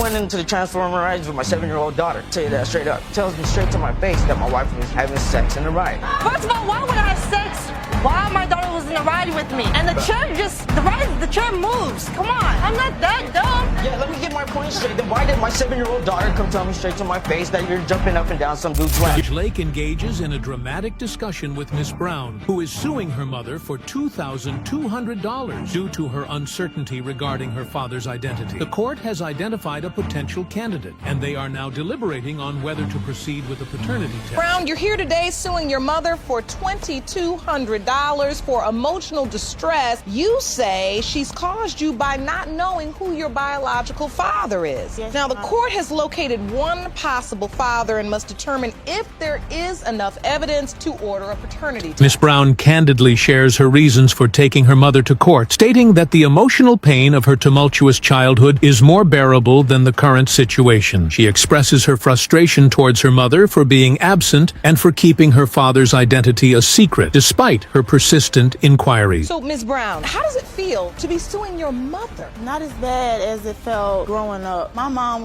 she wasn't there as much as she should have been there. I asked her on several occasions, do you know who my father could be? My mama just said, I don't know. Every time I asked, it was, I don't know. She gave me, actually, I have a list of men. It's about 6 or 7 guys. Miss Brown presents a tangible list of 6 or 7 possible fathers. In an unexpected twist, one individual has already failed the DNA test, leading the court's focus to Mr. Clifton Smith, who is present in the courtroom and appears visibly anxious, as he has yet to undergo testing. She gave you 6 or 7 names of possible fathers. Yes, Your Honor. Are they ranked in order of probability? No, ma'am, they're not, Your Honor. One of them, we had to do a DNA test. Turned out he wasn't my father. And is he listed on this? Yes, ma'am. Which one is he? He's the first one. The man in the Navy, Lee. Yes, Your Honor. Not the father, proven by a DNA test. Yantia recounts the challenges she has faced, including moving between foster homes and leaving school to care for her ailing grandmother. The uncertainty surrounding her father's identity has significantly impacted her I life. was in and out of foster care on 3 different occasions. Foster care wasn't so good, you know. I had 4 brothers and a sister. I didn't know where they were. They got split up too. My grandmother got us back. She got sick. I missed 3 months of school. I was in alternative school. I got kicked out because my grandma got sick and I had to take care of her. Yolinda Overstreet offers a candid perspective on her experiences as a mother, admitting that she has struggled to manage the responsibilities of raising 6 children and often felt overwhelmed. Brown Overstreet, how does it feel to hear your daughter speak with such pain in her heart? I feel like my daughter hates me because of the fact that I wasn't always there, and I didn't have a handbook on how to be a parent. I had my kids young, and it was 6. I have 6 of them, so it wasn't like it was just one child. I had a hard time trying to be a mother. I didn't know how to raise my kids, and when I lost custody of them, I tried my best to get them back. Mr. Smith enters the courtroom and recounts a memorable first encounter with Miss Brown, during which he initially believed she might be his daughter. Despite the confusion, he expresses a heartfelt desire to be her father. We go back a long time. So when I called her, she was like that she was trying to find the father of our daughter. I said, wouldn't it be funny if I was the father? And she was like, oh yeah, I forgot all about you. So when I pulled up, I get out the car and my cousin pointed her out. So I was looking at her. So she came up and I said something to her first, and she was smiling at me like I was trying to flirt with her or something. So I'm like, oh, whoa, hold up here. I might be your father. You busy trying to flirt with me. Mr. Smith shares a story about a serious injury that led doctors to believe he might never have children, raising questions about his potential paternity. The court calls upon a medical expert to provide clarity on the matter. Okay, my reason is when I was 10 years old, I hurt myself really bad. Well, I was folding it back into a couch. My underwear got hooked on a spring, and I yanked it, but it went in a lot more of my underwear and it ripped everything open. Oh, goodness. That was the problem. It was horrible, so I didn't remember even having sex with him. So it wasn't my fault that I didn't remember. He probably remembered it, but I didn't remember it. Dr. Gator, composed and knowledgeable, explains that Mr. Smith may still have the ability to father children despite his previous injury, due to the complexities of human biology. It appears the court is preparing to require Mr. Smith to undergo the paternity test. Absolutely possible, in my opinion, for Mr. Smith or someone with a testicular injury such as him to father a child. On average, a man releases anywhere between 50 million and 1 billion sperm at a time. So based on the numbers, it's definitely possible for someone with a testicular injury to still father a child, as long as the swimmers are normal and healthy. The DNA results have been received. It has been determined by this court, Mr. Smith, you are not Shantia's father. I'm sorry. Ms. Hernandez reveals a shocking allegation against her estranged husband, asserting that he began to deny their 3-year-old daughter, Liana, only after becoming interested in a younger woman. This claim significantly heightens the emotional and legal stakes of their ongoing proceeding. Ms. Hernandez, 4 years ago, you met and then married your much younger but seemingly perfect man. You say your estranged husband started denying you and your now 3-year-old daughter, Liana, only after he found another younger woman. In response, Mr. Hernandez counters with his own accusation, alleging that Ms. Hernandez engaged in relationships with other men while he was away working on a fishing boat. This accusation brings to the forefront the central conflict surrounding Liana's paternity and the deteriorating trust between the couple. Mr. Hernandez, you claim that during the marriage you often spent weeks at a time on a fishing boat for work, only to find out upon returning home that your wife had other men in and out of your house while you were at sea. You and your girlfriend are here to prove Liana is not... It becomes evident that Liana, at just 3 years old, is deeply missing her father, underscoring the emotional impact this situation is having on her well-being. It's heartbreaking. It's hard for me to put my daughter down to sleep. All she does is says, "Dad, Dad, Dad, Dad," all day. How old is she? She's 3. She'll be 4 in December. But the man you believe is her biological father is denying her. Yes. I don't know what to tell her, Your Honor. Do you know that this young child is calling out for you, Mr. Hernandez? No, Your Honor. The narrative explores how Miss Hernandez and Mr. Hernandez first met, illustrating the rapid transition of their relationship from a romantic whirlwind to a tumultuous struggle. How did you all even meet? I was at a friend of mine's house. He comes up about an hour later walking up to my friend's house. Hey, so he came over your friend's house? Yes. And you met him? Yes. Did you immediately hit it off? Yes. So, Mr. Hernandez, you liked her, she liked you, you all started a relationship? Yes. Later on got married? 2 years later. So you got married 2 years later? Mr. Hernandez's doubts about Liana's paternity are fueled by neighborhood gossip regarding Miss Hernandez's ex-partner allegedly visiting her home during his absence. I was told that her ex was in the bed. While you're out fishing? Yes. Who told you that? A family member. A family member of yours or hers? Mine. How would they know who I had in my bed? They seen him. Yeah, coming out of the house because you and him are friends. And you know That's not her. everything. That's not You him. know that he was at my house It is even not when you him. were I'm there. not A hospital scene unfolds like a reality television show as family members reportedly inform Mr. Hernandez that he may not be Liana's biological father shortly after her What birth. happened at the birth? 2 family members came to the hospital and told me that's not my kid. Two family members of whom? Hers. Hers? Who? Your mother. Your mom? Oh, wait. Because my mama doesn't like you. Okay then. The couple engages in a heated argument over why Liana did not inherit Mr. Hernandez's last name, implying that Miss Hernandez harbored doubts from the very beginning. You want her to have your last I name? literally argued with her at the hospital. No, you didn't. Then why did I was gonna sign the paperwork to do it for you on the birth certificate and you said no? Why did you sign it when you knew I had put her last name as Lamont? You should. Judge Lake highlights the inconsistencies in Miss Hernandez's accounts, leaving everyone in the courtroom perplexed. This testimony you are giving right now is faulty, right? It is not adding up to me. And I need answers. I need to understand from you. Is there any other possible father for your daughter besides Mr. Hernandez? No. The announcement of the DNA test results is imminent. It has been determined by this court. Mr. Hernandez, you are the father. Told you. Prepare yourselves as Mr. Nicholas initiates the proceedings with a shocking revelation, expressing doubts about his paternity regarding little Naomi and Nathaniel. He accuses Mrs. Nicholas of being excessively sociable, alleging that she has engaged in questionable activities with various individuals, ranging from strangers to his colleagues. The audience reacts with gasps, reminiscent of a dramatic television series, and one can almost hear the sound of popcorn being munched. Anticipate the next development, as it promises to be quite sensational. Brought your wife to court today. You claim you cannot be the father of 4-year-old Naomi because your wife is a habitual cheater and she cannot be trusted. You say you have shocking evidence of your wife's outrageous sexual infidelity, including encounters with strangers in public places.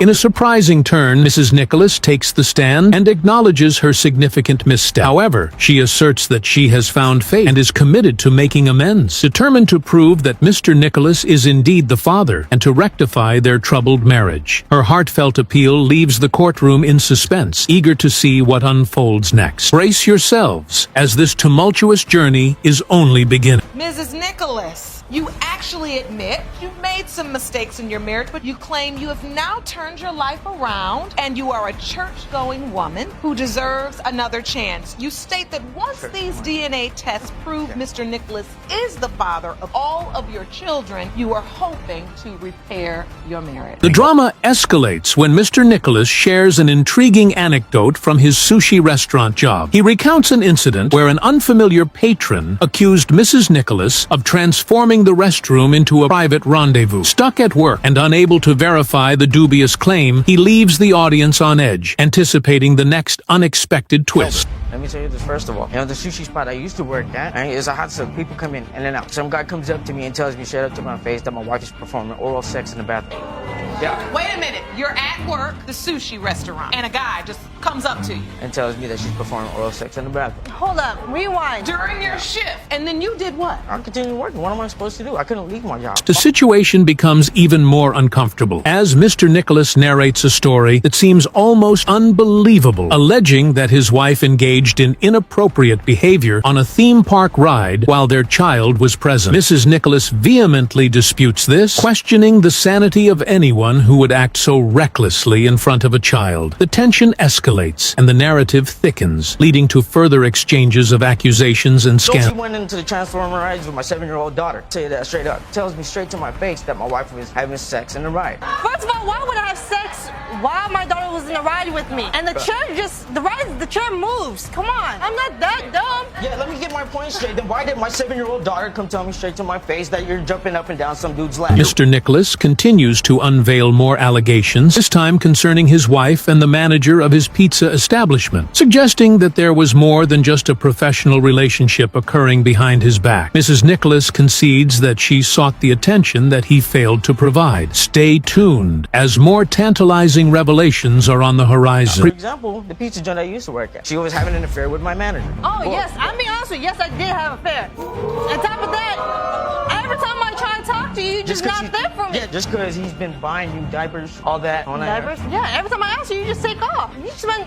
your money on something else. That's what you do. And then Yeah, because I'm stressed out because of you. ask his co-worker to get you some diapers. Prepare yourself for an engaging narrative. Mr. Nicholas, lost in contemplation, questions whether confiding in another woman about his troubles constitutes infidelity. The judge firmly asserts that it indeed qualifies as emotional cheating. Meanwhile, Mrs. Nicholas acknowledges her previous indiscretions, aiming to alleviate any misunderstandings. If you find this intriguing, brace yourself for what comes next. Ask you one question. Is it cheating if I were to go kick it with another female and just talk to her about my problem? Is that considered There's cheating? emotional cheating too, Mr. Nicholas. I know I've been with other guys, but I'm sorry. Yeah, I know I messed up in the past. That's past. Okay, can you please just explain to me what about the dude you slept with that looks dead on just like me? Oh, I meant that one. Oh, it just keeps getting not better. Anticipate an unexpected twist as the focus returns to the children. Mrs. Nicholas is determined to demonstrate that these little ones bear a striking resemblance to Mr. Nicholas, hoping to dispel any lingering doubts once and for all. The atmosphere is charged with tension as they engage in a verbal battle, each striving to emerge victorious in this paternity conundrum. Prepare for a deep dive into the result. Do the DNA and prove him wrong, because I'm getting tired of him saying that, oh, they're not my kids. Come on, they just look like you. But so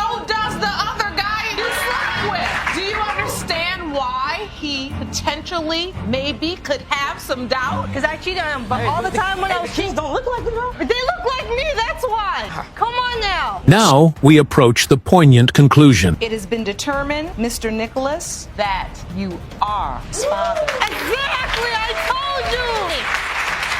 Mr. Johnson immediately expresses his significant concerns regarding his fiance's daughter, Camila, suspecting that she may actually be the child of his fiance's former partner. He makes it abundantly clear that if a DNA test reveals she is not his biological child, he will leave without hesitation. This situation is escalating, and one should prepare for the unfolding drama. Johnson, you claim you are here today with a relationship on the line. Now, you are convinced your fiance's 8-month-old daughter, Camilla, was fathered by her ex-boyfriend and not you. If the DNA results prove your deepest fears are true, you say you plan to leave her and never look back. Now, Mr. Johnson is addressing financial matters, requesting Ms. Kino to provide $275 for expenses related to Camilla, whom he believes is not his child. Although he has been acting as a father figure, he remains vigilant, ready to exit if necessary. The situation is poised to become even more intense. Mr. Johnson, you're asking the court to award you $275 in back child care expenses. If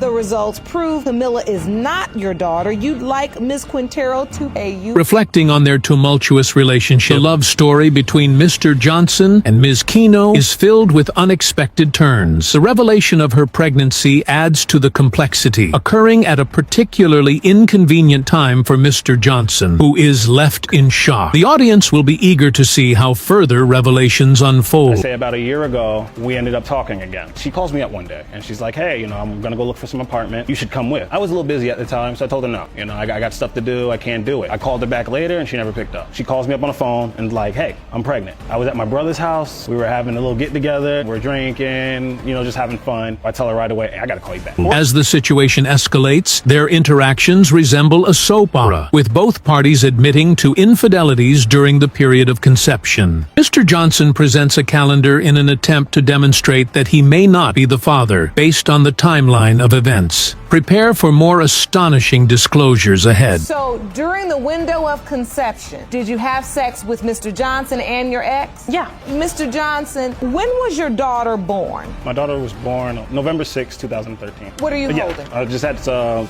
calendar. It just states when Cammie was born. The 2 months at the top is midway when me and Maria started talking in March, and February was the month when she was with her ex. Office discussions transform Mr. Johnson's uncertainties into a full-fledged theory regarding Camilla's true parentage. He contemplates ending the engagement if it turns out that he is not the father. This emotional roller coaster is far from over, and viewers should anticipate how they will navigate the upcoming challenges. I'm at work and I have people coming up to me like, hey, your girlfriend was with this guy at this time. What do people at work know about your business? I publicly display my daughter, and everybody in our community pretty much knows Maria was with that other guy a long time. But I was with him for 3 years and never got pregnant. Yeah, but it doesn't mean it can't it's just happen. like the time I get with him for about 2 to 3 weeks, I get pregnant, but yet me and you. Ms. Kino throws a surprising accusation at Mr. Johnson, suggesting that he only questions his role as a father when he is caught flirting. She confronts him, asserting that he conveniently doubts his paternity. The atmosphere is charged with tension, and the next developments promise to be captivating. So usually he denies her when we're arguing. That's what I feel like. When we're arguing about him talking to other girls, so are you trying to just push it on me like, oh, she might not be mine because you just got caught talking to another girl? Oh, Your Honor, it's not like that all the time. I've brought it up. What is it like? I brought it up plenty of times. There'll just be times I'm like holding her and I'm just like, man, you just don't look like me. You're too pretty to be mine. Ultimately, the moment of truth approaches. In the case of Johnson v. Quintero, when it comes to 8-month-old Camilla Johnson, Mr. Johnson, you are her father. Check out our paternity court videos. Thanks for watching. This is a text that says, no, I'm horny, and then come over. And the next line says, I'm serious, I am horny as hell. That is true. I did send those messages. Oh, you did? Yes, I did. Because of this game that she and I like to play, that she likes to play. When you look at this queen right here, my wife, I love her. God knows I do. During the time that Dominique and I met, I had my own place. He Dominique was still had her living own with place. me. I didn't know he had his own place. Wait a minute, I don't need her support. I don't need your support. I don't need her support. Please sit her down. Did you have any benefits in the back of your mind that you were looking to get later? No, ma'am. You didn't. Just a nice guy. Pleasant and refreshing, right, Jerome? It has been determined by this court. Mr. Hunter, you are not the father. Get ready, because this one starts off with a bang. Mr. Hunter kicks things off with a bold claim. He doesn't believe he's the father of Miss Holden's son, Josiah. But Miss Holden, she's 100% certain he is. Mr. Hunter, you opened your case in paternity court because you say there is no way you fathered the defendant's son. She's only saying you did because of the financial security you provide for her. Miss Holden, you admit you were confused about your son's biological father because you were given incorrect medical information, but you are 100% certain Mr. Hunter is the father. Brace yourselves, folks, because despite his doubts, Mr. Hunter has been stepping up as a dad. He's been buying everything. Diapers, baby clothes, you name it. Things are already getting complicated, and we're just getting started. I take care of him financially. I do everything. Buy him diapers, milk, I buy clothes. Everything a father has to do to take care of a child, I do it. So you pretty much stepped up as a father. Yes, ma'am. You have, but you have doubt. But Miss Holden, has he gotten emotionally attached to Josiah as well? Yes, Your Honor. So pretty much has accepted this child as his own? Yes. Will he accept this child as his own? Their love story has some unexpected twists. Judge Lake thinks it's sweet, but let's be real. Well, we lived on the same street. I met him when I was 15. We both was in a relationship. Then we both became single. I invited him over to and he offered to pay for the booth at the party and offered to buy the cake. Did you have any benefits in the back of your mind that you were looking to get later? No, ma'am. You didn't. Just a nice guy. Pleasant and refreshing, right, Jerome? Wait a minute, they can't even agree on what happened the first night. Miss Holden insists they got cozy on her birthday, but Mr. Hunter says that never happened. If they can't agree on this, we're in for a long, bumpy ride. So at what point did you all turn this platonic friendship into a sexual relationship? Did you, what about dating? How did this happen? The night of the party, we both was intoxicated. Oh. I invited him over, and one thing led to another. That night we didn't sleep. Yes, we did, Your Honor. So on the birthday night, you said you did have sex, and Mr. Hunter, you say you did not. Yeah, we did that night. Things are getting messy, folks. Now they're arguing about protection. Hunter says yes, Miss Holden says no. And just wait until you hear how she broke the pregnancy news to him. So were you having sex with protection? No. Here we go. You all haven't agreed on one thing yet. Who said yes? She said no, I said yes, we were using protection. No, we wasn't. That's what we call reasonable doubt in a criminal court. So now listen, you're having sex, one says you're using protection, one says you're not. Are you having sex with anybody else? Miss Holden tells Mr. Hunter she's pregnant. Pure drama. Just when he thinks things can't get worse, she drops another bombshell. There might be another possible father. And wait until you hear about the birth certificate. When you find out you're pregnant, you got one friend that you dating that Mr. Hunter is aware of, and now you've also made this friend, Mr. Hunter, into a sexual partner. When you get pregnant, who do you tell? Mr. Hunter. What happened? I called him over, and he came over, and I was so sleepy, and he was like, "You must be pregnant because I'm sick." Miss Holden admits she put another man's name on Josiah's birth certificate, even though Mr. Hunter has been the one paying for everything. And now, we're diving headfirst into some due date confusion. Did you put Mr. Hunter's name on the birth certificate, Miss Holden? No, Your Honor. Did anybody bring a copy of that birth certificate? I have evidence. I'd like to see that. This is Josiah's birth certificate? Yes, Your Honor. Mr. Hunter, is that your last name under? No, ma'am. Whose last name is that, Miss Holden? The other guy. The other guy. Oh, you thought this story was making sense? Think again. It's like a math problem that just keeps getting more complicated. And the suspense, it's only getting stronger. When I slept with Mr. Hunter, I went to the doctor. My first due date they gave me was August 2nd. I went back to the doctor and they gave me August 9th. And I slept with the other man on the 18th of November. When you had the original due date, for you counted back. Yes, that Mr. Hunter was the father. Grab a tissue, folks. This part hits deep. Mr. Hunter shares that he's grown attached to Josiah, who just started calling him Dada. What he says next makes everyone's heart ache. No, Mr. Hunter, I can see this really bothers you. I mean, it bothers me because I'm starting to get attached.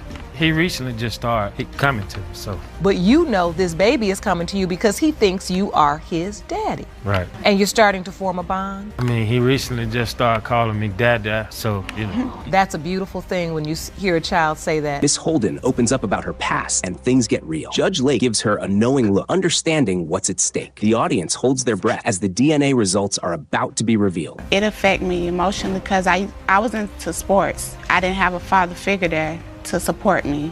And now I have a little boy that might be a football. He need a father there to support him. And your fear is Mr. Hunter will leave or not be as present in this child's life. It's not his biological child? Yes, Your Honor. Talk about a jaw dropper. Mr. Hunter, you are not the father. This case is poised to be astonishing, and there is no doubt about it. Ms. Ramos is appearing in court to establish that her former fiancé is the father of their child. Ms. Ramos, you are in court to prove that your ex-fiancé, Mr. Edwards, fathered your 1-month-old son, Xavier. You claim that after sharing your news, trying to convince him he's not the dad. Is that correct? Yes, Your Honor. She claims she is not the only one involved, which is quite astonishing. What surprises me the most is her assertion that various women have approached her, claiming that he is not the father of her child. He started doing the cheating from the whole time. Me and him wasn't even actually in a relationship. Like, we were... Wait a minute. In the beginning, like... You all are in a relationship. And, you know, and I didn't know it was going to go on to this point. So how serious... Oh, that's when it really got serious. So you all were in a serious relationship? Yep. Miss Ramos may not be entirely innocent. In fact, she asserts that her relationship with Mr. Edwards was not serious, which led her to engage with her ex-partner. At what point do you find out she cheated? At the beginning, when she was at least like a month pregnant, that's when she had slept with a relative of mine. I disagree. It's not even a blood relative, first of all. It was all through marriage. Ms. Ramos cannot be serious at this moment. She has just confessed to having relations with a family member of Mr. Edwards while she was merely a month pregnant. In her defense, she states that she only engaged with him because their relationship was strange. Now, the relative of mine is the person that story was that she was asleep and he was going in and out of her. Ms. Ramos, so you were sleeping and someone had sex with you? Actually, I've been broke up with that ex in June, a whole month before me and him even got reunited. She acknowledges her involvement with Mr. Edwards' cousin, and now she claims to the judge that she was not fully aware of the situation. Can one truly engage in physical intimacy without being conscious of it? It is imperative that she presents the truth. Just too many times where she slept with people. Then the one time, she had texted my phone and said that she had another confession. She wanted me to meet her at the grocery store. As I'm approaching, she was, looking in the freezer and stuff, and she started to cry. She slept with a guy. Like Judge Lauren, I find it difficult to conceal my revulsion. In addition to her past with her ex, she admits to having been with another man and contracting 2 sexually transmitted diseases, all while pregnant. What was she thinking? He asked me to marry him. So after all this, Mr. Edwards, you agreed to marry Ms. Ramos? You asked her to marry you? Yes, with the child, in play. And so, Mr. Edwards, when you found out she was pregnant, did you believe you were the child's biological father? No. It is unreasonable to expect him to overlook her behavior and not question the paternity of their child. What is even more surprising is that he proposed marriage to her. One must wonder about his motivations. And Ms. Ramos, this upsets you? Yes, it upsets me bad. It upsets me very bad. Mr. Edwards, I'm looking at these pictures presented to the court. Sure. That doesn't look like a look of doubt. You look like a happy dad in those pictures. What are you thinking in that moment? Mr. Edward appears to be a joyful father in that photograph. One might genuinely believe he had eagerly anticipated the arrival of that child for an extended period. However, Miss Ramos's behavior raises legitimate doubts regarding his paternity. So he didn't sign the birth certificate, but you still gave Xavier his last name? Because him and his father told me to give him his last name. They were both there. I did tell her to give the child my last name. If you still... Mr. Edwards, you've asked this woman to marry you for the birth of this baby. You've taken the father photos. Mr. Pratt, Edwards conducted himself appropriately from the moment he learned of the pregnancy until the child's birth, fulfilling his responsibilities as a father. Yet, if he harbored doubts about her fidelity, why did he not withdraw from the relationship at the outset? But you answered the question about how the baby was born a month and 2 weeks early. Oh, I can't help it if he was born a month early. Wait a minute now, Mr. Edwards. You say, in your mind, you're putting together a month early and already pregnant for a month. Is that where you get your doubt from? Mr. Edwards' witness acknowledges that she was aware of Miss Ramos's infidelities prior to the commencement of Mr. Edwards' relationship with her. We shall see if the results can bring a resolution to this troubling predicament. Mr. Edwards, you are the father. Thank you. I want you to apologize to our son.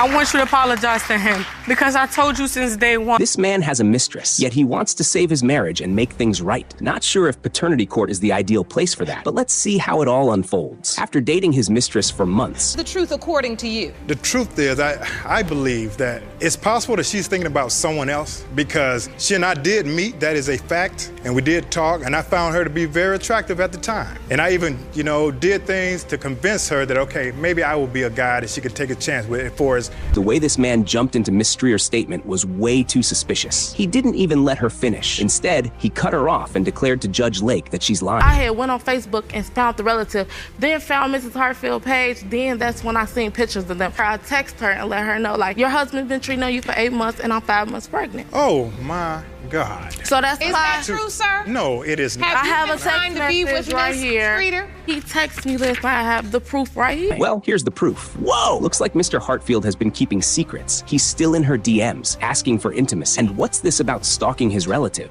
This is a text that says, no, I'm horny. And then come over. And the next line says, I'm serious, I am horny as hell. That is true. I did send those messages. Oh, you did? Yes, I But did. he's a- Because of this game that she and I like to play, that she likes to play. This whole thing is almost comical, almost. The humor disappears the moment you realize that Mr. Hartfield is more than twice her age. And yet earlier this week, he was texting her about how horny he is. She found one that was an older guy, and she thought that I would be a cake daddy, or however you want to call it. The thing is that she found out, hey, you're dealing with a guy that ain't got no money, so now you waste your time. Now, Oh my goodness. The thought of this man possibly being the father of this baby is disheartening. He's a clown, a joke. Call him whatever you want. Your wife does not look happy. Your Honor, Your let me wife say is something. sitting there having to listen to Okay. testimony about you Okay. sending text messages Right. to a 22-year-old girl. Just look at his wife, the way she's staring at him the moment he speaks. It's hard to believe she feels anything other than shame and regret. What a woman. She clearly has zero expectations from this man. Will you look at this queen right here? My wife, I love her. God knows I do. During the time that Dominique and I met, I had my own place. He was Dominique still had her living own with place. me. I didn't know he had his own place. Wait a minute, I don't need her support. I don't need your support. I don't need her support. Please sit her down. Oh my goodness, this is beyond embarrassing. Mr. Hartfield, maybe you should just sit down. What does he even mean by calling his wife a queen, then telling her to sit down like she doesn't belong here? You getting flustered. I don't like it. That's why I stepped out and had intercourse. Oh, now it's her fault. Because I never got her support. He had more girlfriends telling than he was that. talking to me. When I first met him, he had a lot of women he talked to. Of course. So not only was it me, it was other people. Let the truth come out. That's exactly what I said. Wow, this man truly puts in stupid. He walked into this courtroom claiming he wants to save his marriage, and now he's saying the paternity test results are important because he wants to redeem himself? What a joke. That's Baby me. Caleb That's right. together. I did that last week, actually. Also, Something else. Baby, sit down, please. You ain't got nothing to do with this. I sure Go don't ahead, have y'all. anything to do with it. I wish you Pick had your a plan. lie. Why are you here? Mr. Hartfield, Yes. I'm going to let you pipe down just a little bit because your tone, I don't know what part of this you think you running. Honestly, it's shocking that he managed to get two women to stand by his side in this courtroom. It's almost baffling. For once, two women are in paternity court over a man, and yet they're not even fighting each other. You're classic. You really are. Thank you, y'all. If I pulled up the profile of cheater, con man, clown, and coward, Results. your face would be next to it. Up here with your wife standing next to you. That's your wife. She's my 7th wife, Your Honor. Every single outburst from this man is irritating. This is his 7th wife? How long has he been manipulating women? My goodness, this nonsense needs to end. This case, oh, here we go. Here are the results. Mr. Hartfield, you are the father. Okay. That's cool. That's okay. Do you understand now what you just made a child with? Right. No, look at me.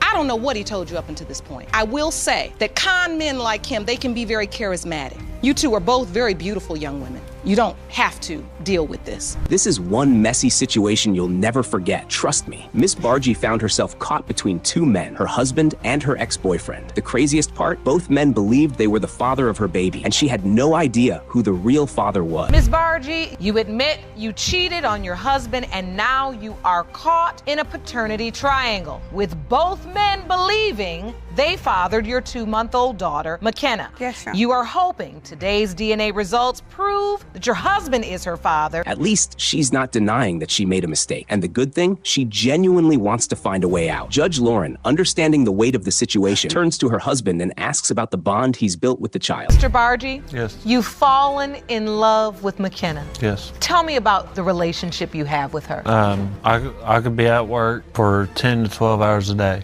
I take 5 minutes out of my time, busy or not at work, video call, sit here like that right there. I wake her up when I get home. Aren't they just adorable in that video? Anyway, Mr. Lawson, the ex-boyfriend, wasn't about to give up his claim as the father, even after seeing how close Miss Bargy's husband and the baby had become. I believe I am because I was around. She was with me when she got pregnant. I was there for the whole pregnancy. I was there when McKenna was born. Ms. Bargy, can you explain to the court how we got here? I was having issues with my husband when I came back. We had been together for about a month, and we ended up having intimate time. It seems like her break from her marriage took a wild turn, and now she's dealing with the consequences. But trust me, that's not all. When she found out she was pregnant, the first person she told was Mr. Lawson, not her husband. The day that I found out was the end of April. It was April the 27th.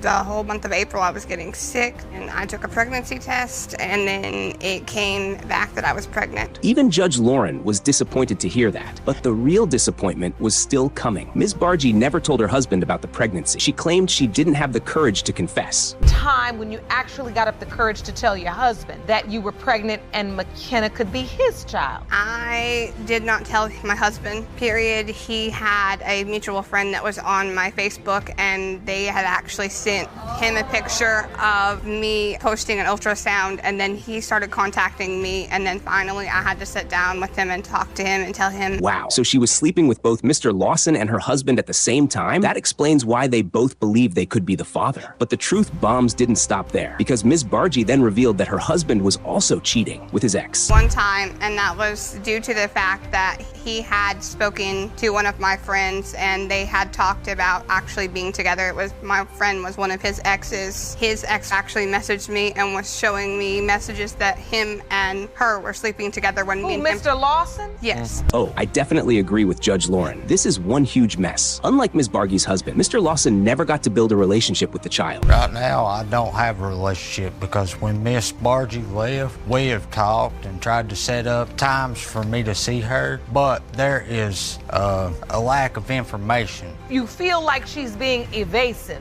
Your Honor, I have given him plenty opportunities to see her. I've called him 3 and 4 days in advance and said, look. Could Mr. Lawson be lying about trying to be in the child's life? Who knows? But one thing is clear. Miss Bargy told the judge that if Mr. Lawson was the father, she did not want him anywhere near her child. If Mr. Lawson is McKenna's biological father, have you thought about where you go from here? If Mr. Lawson is her father, I do not want him to be a part of her life, period. Like, I want rights terminated because my daughter deserves so much better. My husband has been there and took care of her. She must really dislike Mr. Lawson. Well, it's finally time to reveal the DNA results and end this paternity drama once and for all. Will Miss Bargy's prayers be answered? Let's find out. Case of Bargy versus Lawson pertaining to whether Mr. Bargy or Mr. Lawson is the father of 2-month-old McKenna Bargy. It has been determined by this court. The biological father is Mr.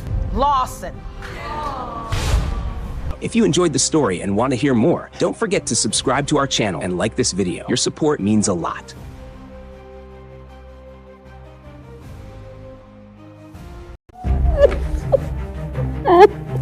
You know I still love you. This is something you all gonna have to work through. Listen to me, Ashley. Hold your head up. You have children that now you have to stand up and be a real mother. You have a little girl. Sit down. Talk and hang out? Sat down. I've never heard of such. I know, but see, this is the thing. I didn't know. Oh, you didn't know. Right. Come visit me and my wife. Right. Let me No, that take was you afterwards. and meet After all the my fact. friends. After the fact what? That you accepted me as your daughter. The chances I gave you, that's all I asked. We tried to give you the best life possible. I had a great childhood, Mom. The second time Miss Moore found herself in the courtroom, she was determined to break a painful cycle that had haunted her family for generations. This is your second appearance before. Now, when you were last here, it was to reveal a secret you'd kept from your son 9 years. He then received the news that the man he'd always known as his dad was not his biological father. You testified that the very same thing happened to you with your mother. The last time she stood before a judge, she revealed a secret buried for nearly 30 years. Explain to the court why you've returned today. My son Walter here could have expressed to me about his child. It may not be his.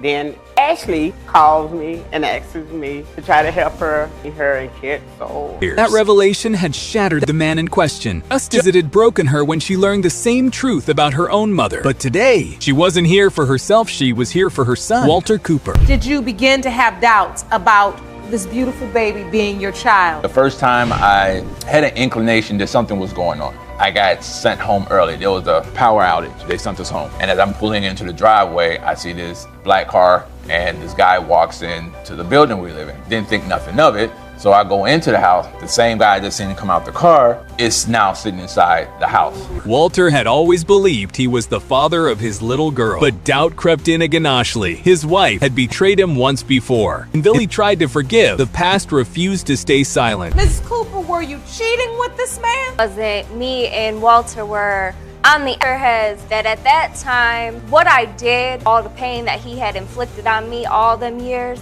we've been off and on for 9 years.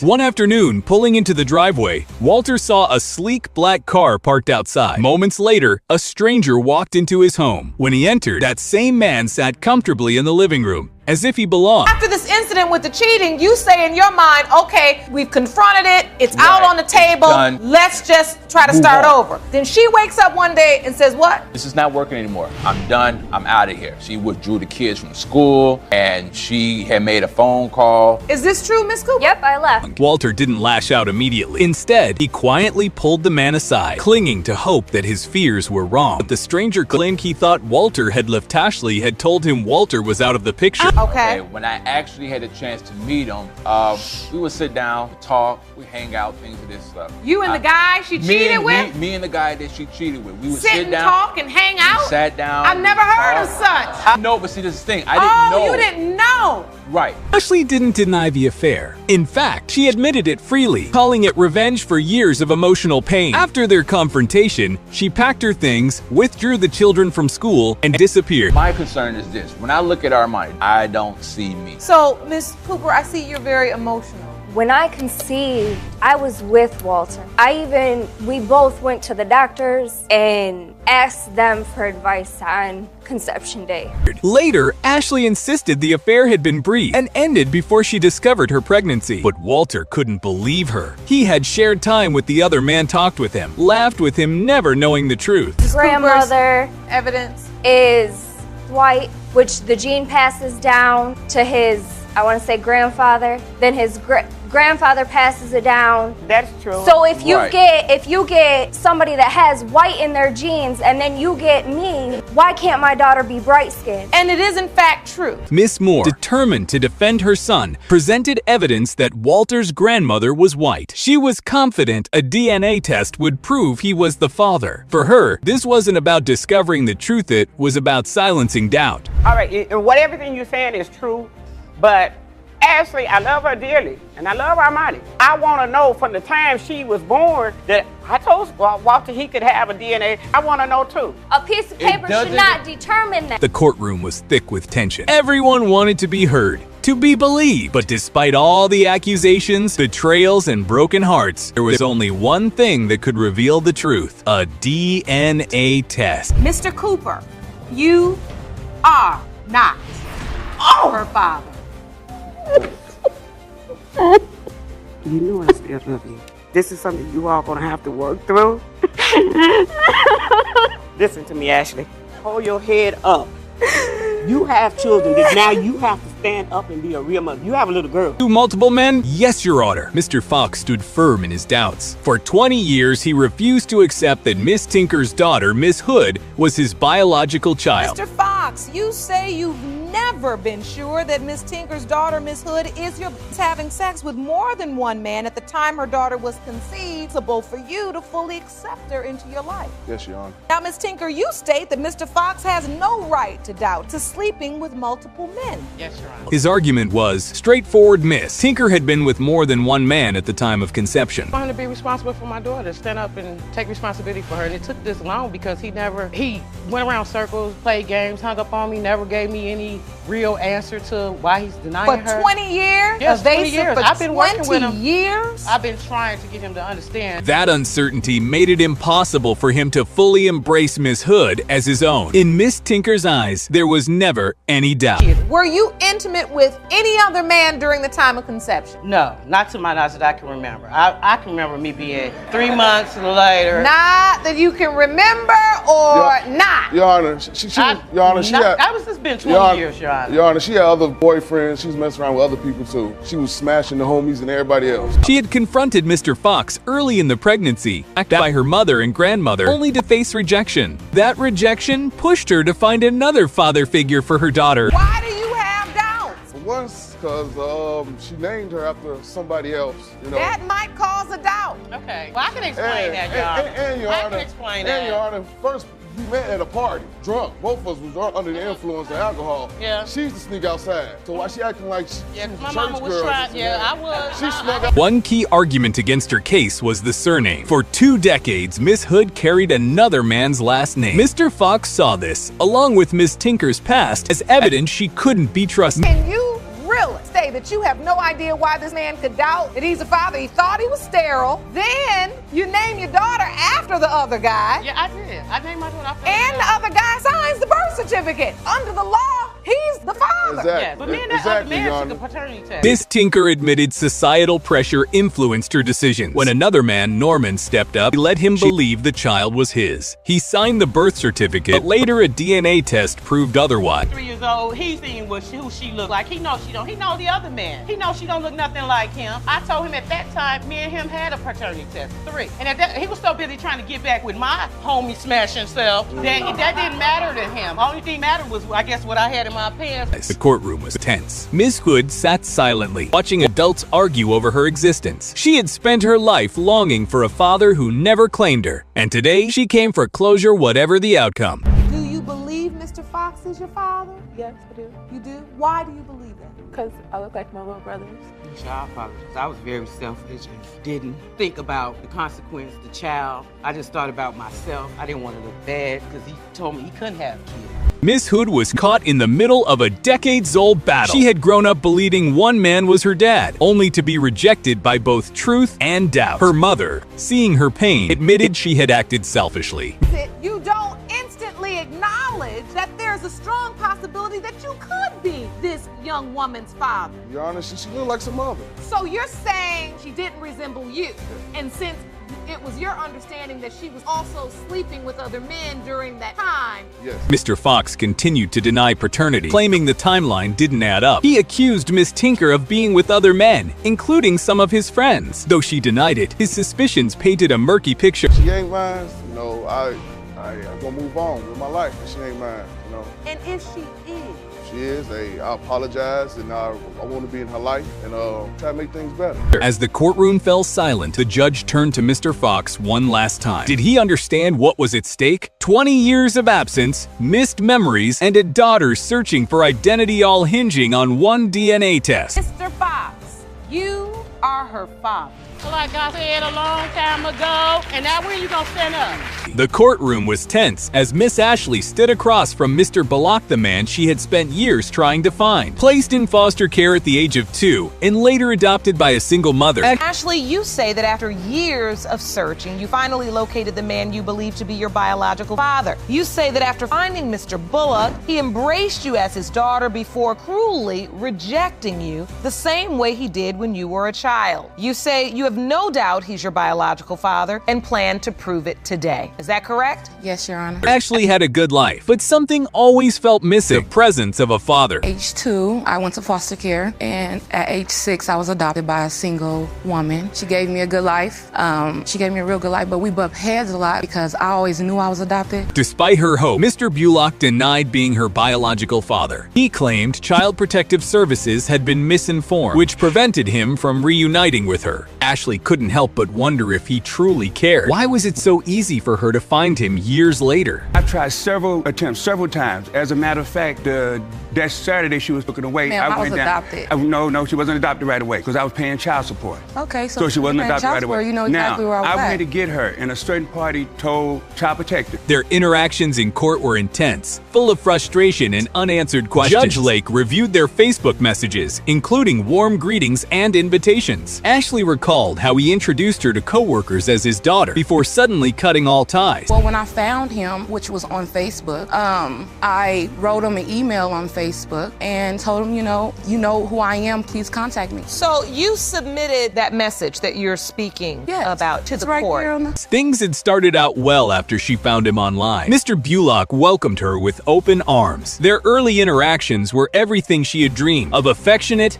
validating, and full of promise. But just as quickly, he turned cold. No, I was with your mom, but I don't know. But we can handle this. That's what I said. No, that's exactly what I said. No, what you said was, "Hello, daughter. Come visit me and my wife. Right. Let me take you and meet all my friends." After the fact, what? That you accepted me as your daughter. Mr. Bullock explained this sudden shift by saying he had always doubted her paternity. Despite showing initial warmth, he claimed he only wanted to be kind. As reality set in, he said he couldn't pretend anymore. He simply didn't believe she was his child. I wanted her to be in my life. I let her come to visit me, her and her grandkids, beautiful grandkids, and I told her, I said, everything I say to her is a negative. She in my house and act like I'm not there, ignoring me. Are you serious? You didn't even look at me for 2 days, the first 2 days I was there. He supported his doubts with a timeline, insisting Ashley couldn't be his because of when she was born. He even brought a poster board to illustrate the dates, but Ashley was quick to dispute his claims and point out the inconsistency. Met her mother in July now. In July. Yes, ma'am.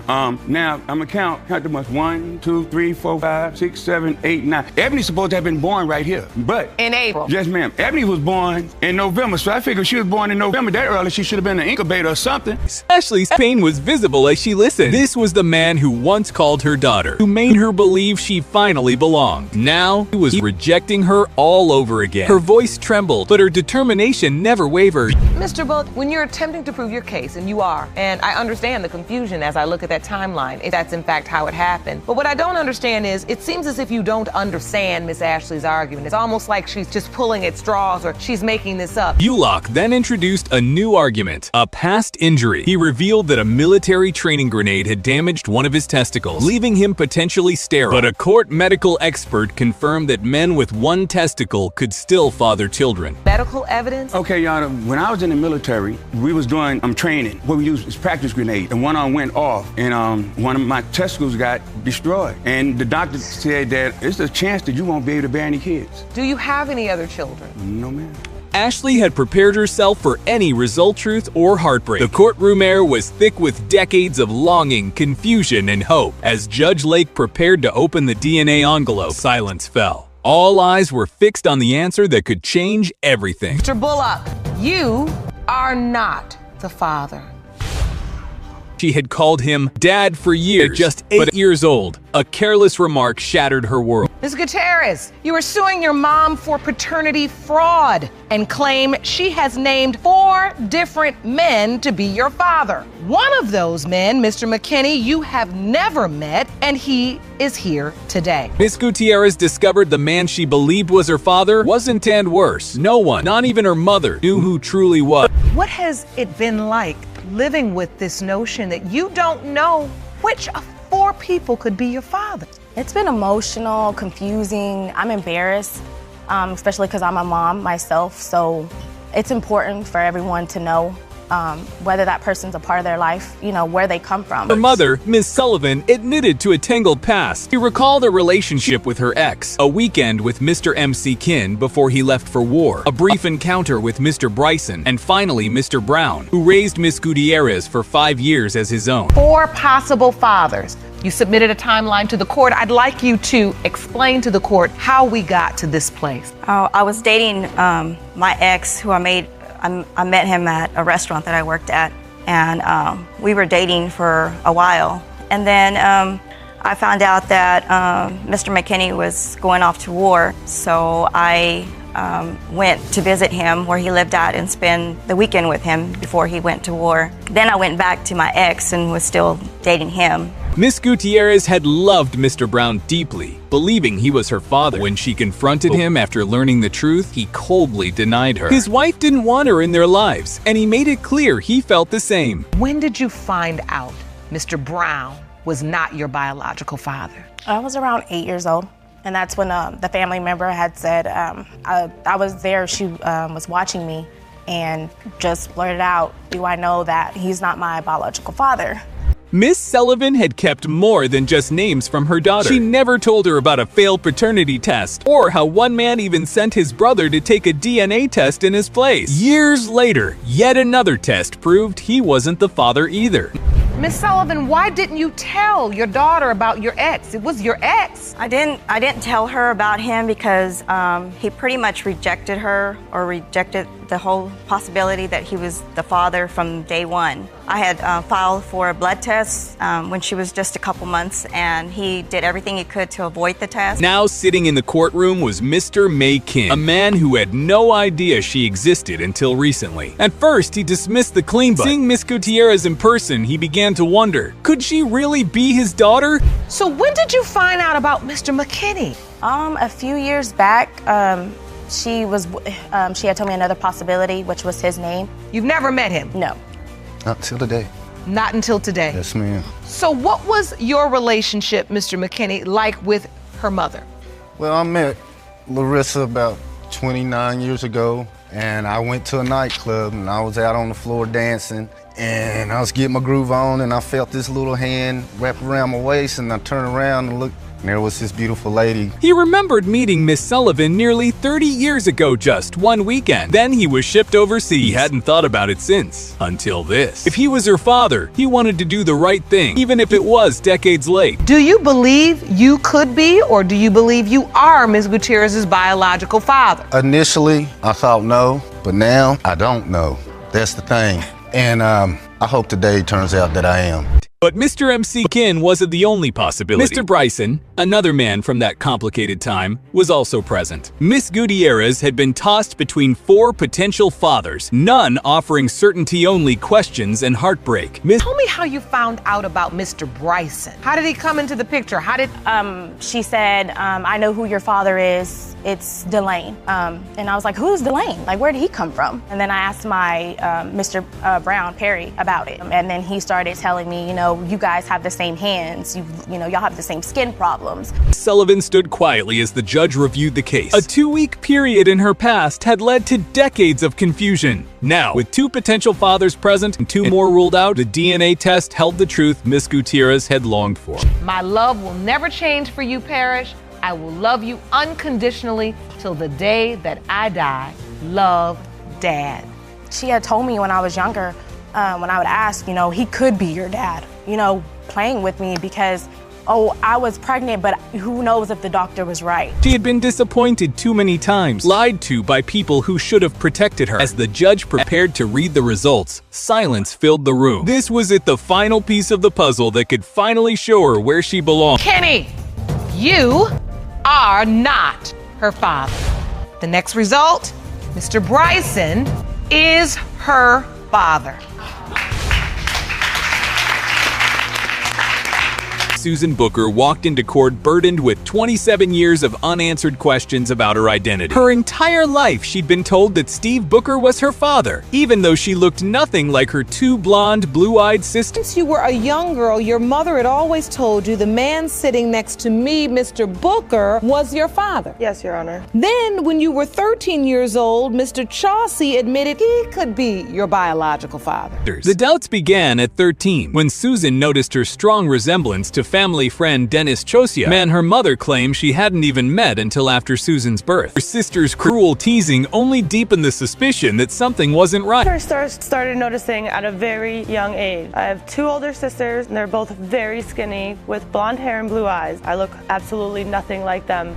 As she got older, the differences became impossible to ignore. While her sisters mirrored Steve's fair features, Susan had Dennis's dark hair and distinct facial structure. Her mother's explanations of nature versus nurture no longer added up. I said, Dad, look at me in my eyes and tell me that there's no absolute chance. And he said there might be a small one, but she has reassured him. And I said, how is there a chance if you guys have never met before I was born? And he said, we did meet. With a trembling voice, Susan recalled confronting both men as a teenager. Dennis admitted he might be her father. Then Steve confessed he'd known Dennis before Susan was born, contradicting her mother's entire story about their timeline. Your Honor, I didn't realize we were having challenges in our relationship. I mean, to me, everything was fine. How could you not realize we were having challenges in our relationship? You cheated on me. I didn't cheat on you. Yes, you did. Courtroom revelations painted a messy picture. Susan's mother had been in an open marriage with Steve when she got pregnant. Their involvement in a swingers club led to her affair with Dennis, turning what was meant to save a marriage into years of confusion and pain. Upset with her, of course, because you believe she lied and said she never slept with Mr. Chauncey until after you were born. Yes, But what other evidence that you have that would suggest that she's lying about? Susan described the emotional toll of begging her mother for the truth, only to be met with lies or silence. What hurt most wasn't the doubt about her father, it was knowing the people she trusted chosen to keep her in the dark. What was your reason for not being honest with her? In what way, Your Honor? I don't understand the question. In a major way. Not telling her that there's a possibility that someone else could be her biological father.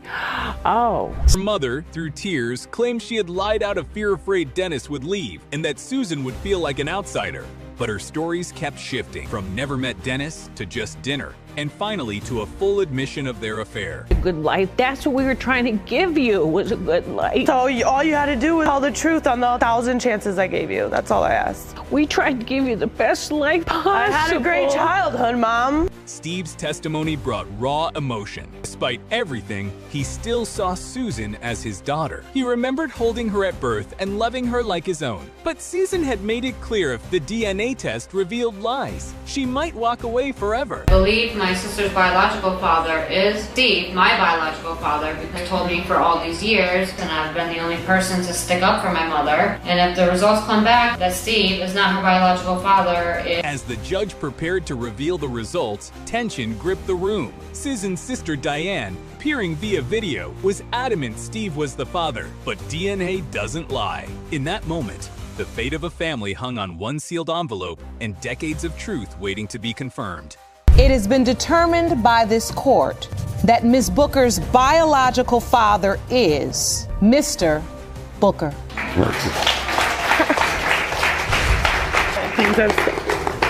I'm sorry.